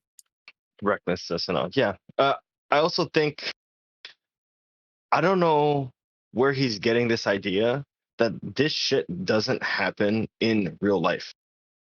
Actually, most people who operate under a capitalist system don't do the fucking shady shit that hurts other people over. That's a very small percentage of people that do that, right? Even mobsters don't actually kill the people that owe them money, because you can't redeem money from a dead person. You threaten them, if anything. They'll kill you eventually. You beat their shins, maybe. But I just want to point out that, like, really quickly, I want to point out that, like, he's phrasing it as if, like, because, like, even the characters in the show kind of do this. Like, they chastise him as, like, this frugal asshole. But as Nairo points out, he helps them regardless. He just wants some form of payment in return. And even if that payment has to be, some form of credit, like, those people accruing a debt or a favor or so on and so forth. But ultimately, he's just like, yeah, I'll help you because, it's going to help a lot of people, but I will expect something in return. This is, like, I swear this exact character, I have seen this several times in other anime. And anime always, like, it's always, like, initially presented that they're being, this stingy, frugal asshole, but that they ultimately, enrich these people's lives, and through helping them, not only were they easily able to pay this person back, but it also allowed them to it also made it so that it really wasn't that big of a deal, because now they're able to provide for themselves or provide much greater payments as a result of being helped. So you're gonna go ahead. You're gonna get blown away in a minute by the example he gives for, like, real life and what he says about Shield Hero in comparison to real life. It's it's just, like, insane what he does with this video, and I think we gonna that, get another Trump reference? So really quickly, I just, like, to finish my point off really quick. How are any of these immoral bad, right? How is this immoral bad to act in this way? Like, yeah, like, it's not like exactly. Yeah. That's all it is. That's all it is. That's all he's going off of. It's just, he didn't selflessly help them. He wanted something in return. Yeah, because he has to get something in return in order to make it possible for him to keep helping people. Yeah, fuck the landlords, those assholes who fucking pay for the house that you live and demand that you pay for it as well. Fuck those guys, man. This is why I said you like label him like a secret commie, but you absolutely can say that he is definitely making the argument here that he thinks capitalism is bad, or at least like the implementation of this capitalism is bad. I'm just thinking it's so terrible to give people some meaningful, I should say meaningful, give people a way in which they can pay back someone doing the work that they're good at doing. People hate doing that kind of stuff. They hate paying back debts, doing work that they're good at doing, and then getting money in return for the things that they've done. It's just like, oh my God. Weivik, I hear your mother's dying of cancer. I've got like a magical cure for that. What are you good at doing, or how much money you got? I can mow your lawn. You know what? That's fine. If you do so for the rest of your life, I might think about it. No. If you mow my lawn for at least the next 6 months and it's to my satisfactory, we'll call it kosher. It's terrible. So two things, I guess. Okay, but did you buy the Wu-Tang album? I'd like to say. So what are you gonna say, Arrow? Go ahead. No, it's just the exact thing that we are talking about. That exchange he has, with like the seeds and stuff. You could see that almost as venture capitalism, right? Where he's investing in a group of people to produce a product that will not only make him, but also those people rich, right? And second, it's touching on a theme that this show has about building a brand, almost, right? If he was to go out, if Naofumi was to go out and do all these requests for free, then his time and his effort in solving these would be valued less, really, because people would not have to compensate him, or would not have to compensate him for his work. In essence, his work should be free, right? If he makes that normalized. And so what he's doing is he's building a brand. He's saying, hey, I'll do shit for you, right? And I'll probably do it for cheap, but there's still an expectation of compensation. And because of that, he actually increases his brand value over time, because people will understand is that something that the poor classes, because like all the other heroes require pretty expensive payments, whereas like because of the service that he provides and the way that he provides it, he starts getting a reputation amongst the poor classes of society where they're like, hey, if you're really in a bind, you could probably make a deal with him and it won't be probably all that bad, that you could work something out and solve your problem. Right. I distinctly remember that being a thing that he started to garner as his reputation began to build, was like, hey, if you have a problem and no cash, go to him because he could definitely make a deal for it. And it makes him like come across as like this mobster, but nobody's upset by taking the deal after it's all said and done. And as a result, it positively improves his overall reputation in the land. If you have the money and you can find them, you should call the A-Team. Bad.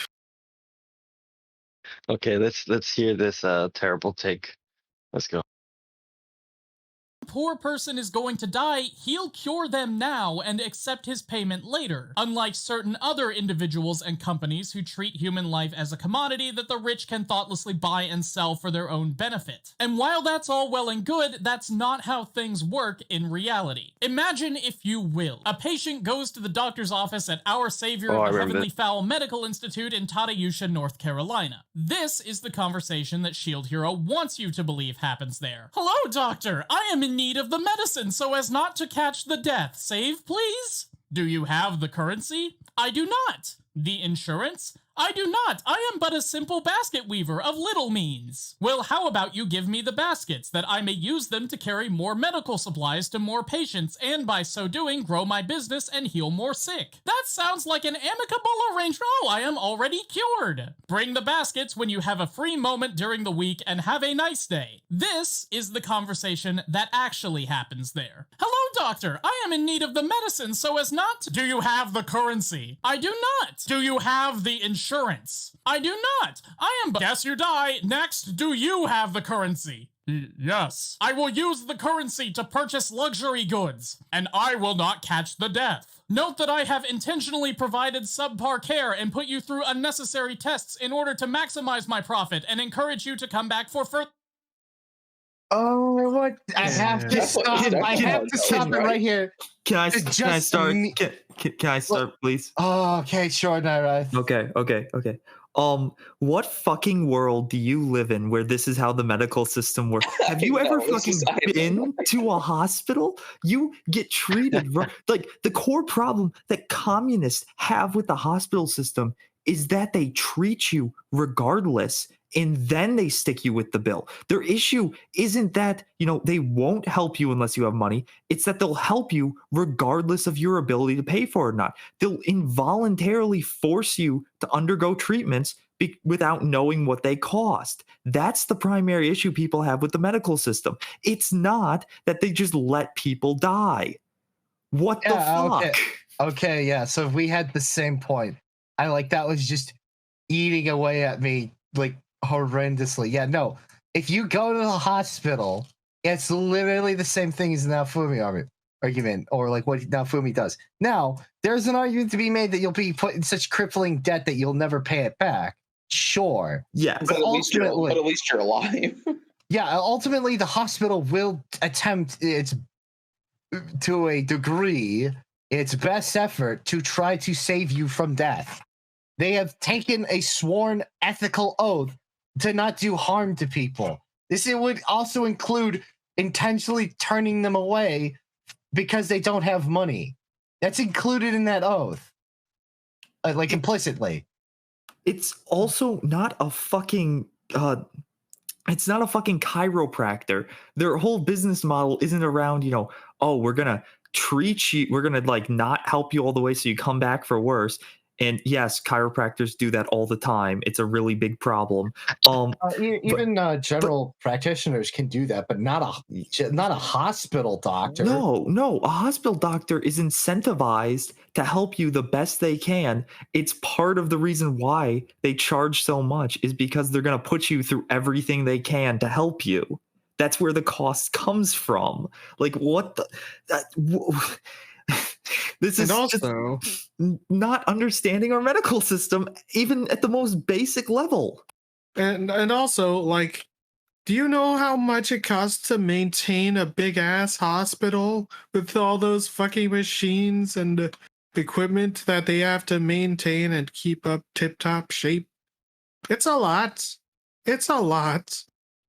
I imagine.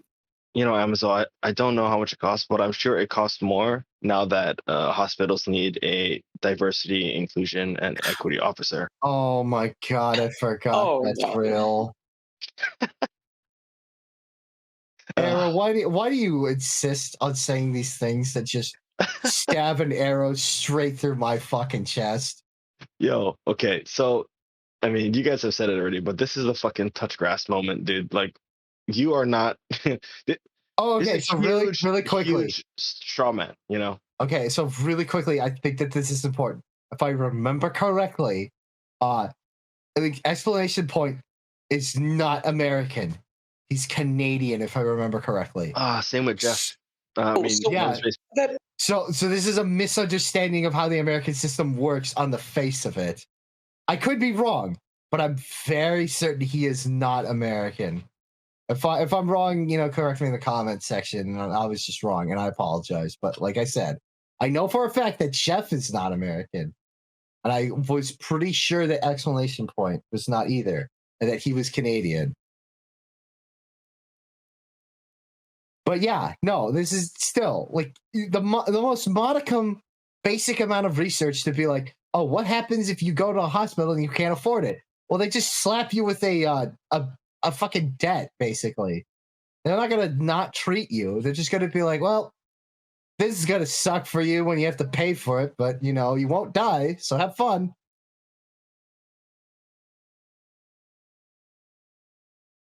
What? Yeah, it just seems to be some fundamental disconnection from the state of things, at least here in the U.S. I don't know how things are over there in Canada, but Canada's socialized medicine. Yeah, I know. I'm saying it's a joke, but I'm sure it's not like that over in Canada either. There's an argument that I'm not going to get into this too much, but there's an argument that it's worse because sometimes the lines can be extremely long, just because of that, even for like life-threatening stuff, and that might be not true, but I've heard that. I've heard that that's like a real big problem in Canada, and maybe for life-threatening stuff, it's pretty much the same system. They're just like they fast-track the patients because they really need it. But I have heard that people, like they really desperately needed care. They were waiting in line for so long that by the time they got the care, it was too late. Right. Maybe that's not true. Admittedly, I'm not versed on the Canadian system, and to be fair, I didn't think I would have to research it to watch this fucking god awful video.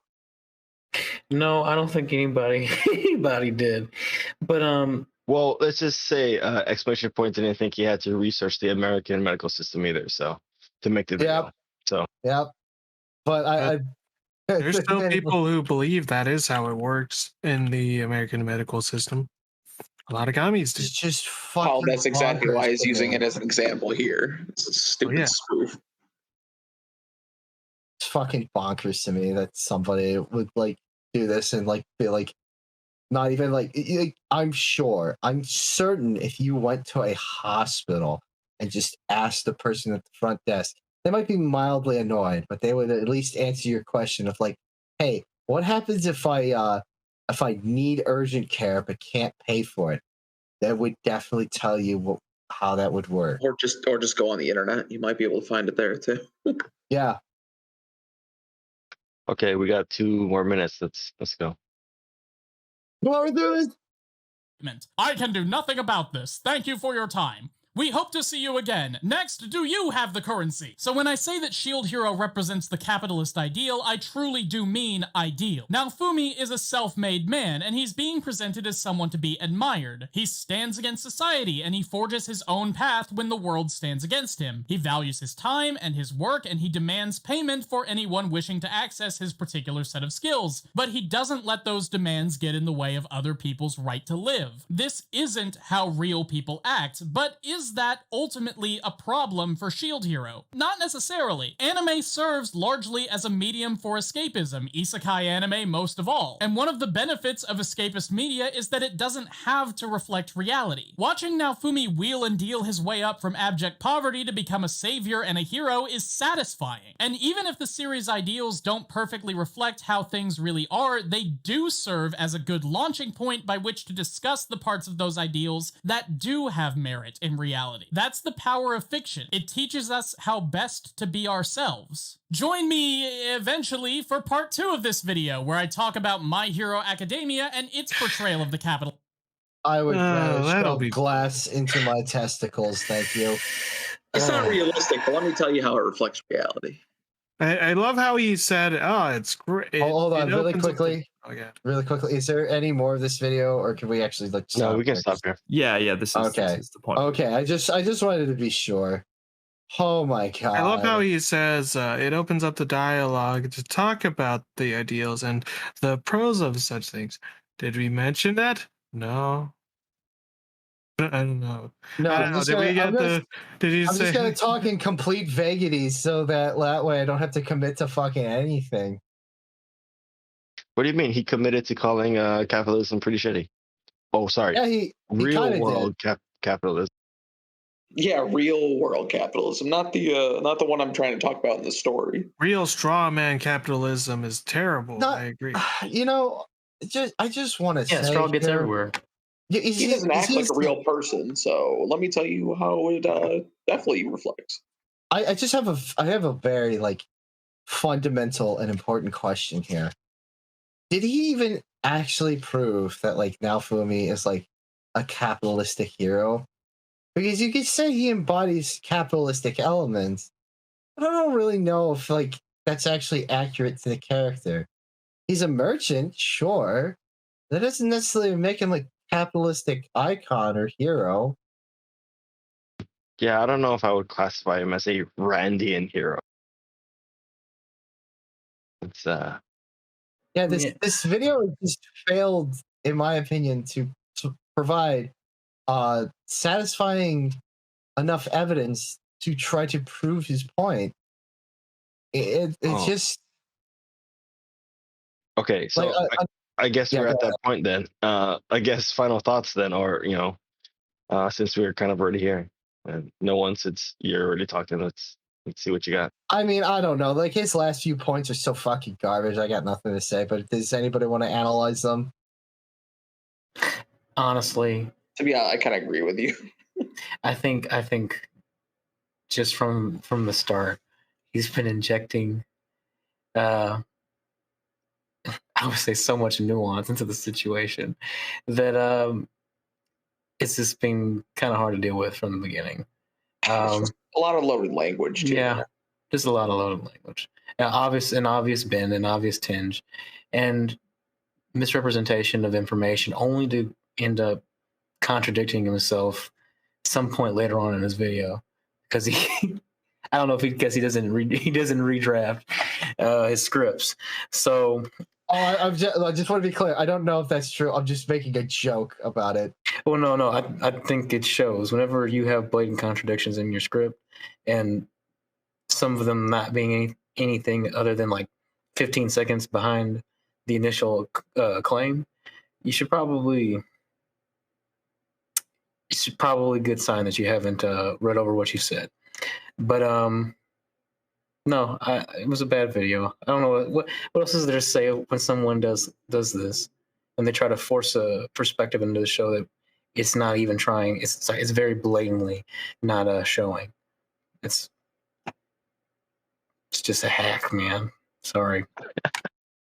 I am kind of interested to hear about what his thoughts about capitalistic. Oh, I know what he's going to touch on if he talks about the capitalistic themes of My Hero Academia. How much you want to bet he's going to side with that one fucking asshole who killed Legman's brother, who disabled Legman's brother? Even speedier man. Oh, I know who you're talking. Yeah. Yeah, where he's talking about how heroes are all in it for the fame and Stain. Yeah. So if he does bring this back to My Hero, I'm pretty sure what he's actually going to do, because he's done this before, is it's just going to be a scree about how shitty of a character Endeavor is. Well, he did refer to him as just a fire mustache man. Yeah, that is true. That sucks because I feel like, Stain had a good fucking point there with what he was saying, and it kind of goes into what he's talking about here. I totally wanted to hold back my opinion until we did the fucking Hero Aka video, but I think the Stain arc was the best arc that Hero Aka had, and pretty much nothing else has lived up to that quality of writing. If I remember correctly, like he goes to the bad guys, and he's like, "You guys are kind of fucking stupid. You guys are stupid too. I hate you as well. You're dumb." Yeah, but we could talk more about that, I guess, later if we see another one. John, did you have anything? Any final things to say? Who's John? What? Who's John? Me. Sorry, Azor. Hi. Thank you. Oh, that's right. Keep doxing people, Hero. I can't believe I would never do that. It's not like I've already done that several times. To be honest, I kind of agree with no one. He just and with what he contradicted himself a lot in it, and the points were pretty dumb. So, well, his constant contradicting of himself makes it hard for you to be like, yeah, he proved his point in this video. True. So are we having more technical issues with Stanton's camera? Or am I just no. Something's going on. Yeah, with it. It's fine. Stanton said it's fine. Okay. Naira, what do you think? Ooh, so from the title of this video, I knew it was going to be bad because any video title like this, you can assume it's going to be bad. And going into it, I was kind of taken aback because I found myself laughing at a lot of it, and I wasn't sure if I should be. I agree. I was judging you for that. I think there was a lot that was pretty funny in it, just because of how absurd the claims are, and they're not substantiated in any way. The contradiction is insane. How he started off by saying, Shield Hero is the perfect representation of capitalism, and then ending with, well, Shield Hero isn't the perfect representation of capitalism because capitalism is actually like this, completely destroying his earlier argument and kind of making me wonder, like, what the point was? What's the point of your video when you're saying, well, it's not actually like what I'm trying to say it's like at all? Well, I guess what he would retort with is he specifically said that Shield Hero was the idealistic capitalistic system. Because he does specifically state that at the end of this fucking video, but like it's still shit. I don't think that changes his contradictions he made from the start to the end, though. No, it doesn't. It doesn't. Like he's contradicted himself a lot in this video, and it's also made it really hard to believe anything he's saying. But more than just that, he's also been wrong on a lot of things in this video. A lot of things that we've remembered. And then he was wrong about arguably the most important part of his video, which was his stupid allegory or story or whatever you want to call it about how the American medical system works. Right. So, Naira, what you're saying is that this video was full of gish gallop, a little bit of moving the goalposts and poisoning the well? Yes, all of that. That sounds about accurate. There's definitely a lot of subtle poisoning of the well in this video, and it really irritates me. It's like it's hard to see it, but it's there, and like it's one of those it's like an old red letter media saying, you may not have seen it, but your brain did. Right.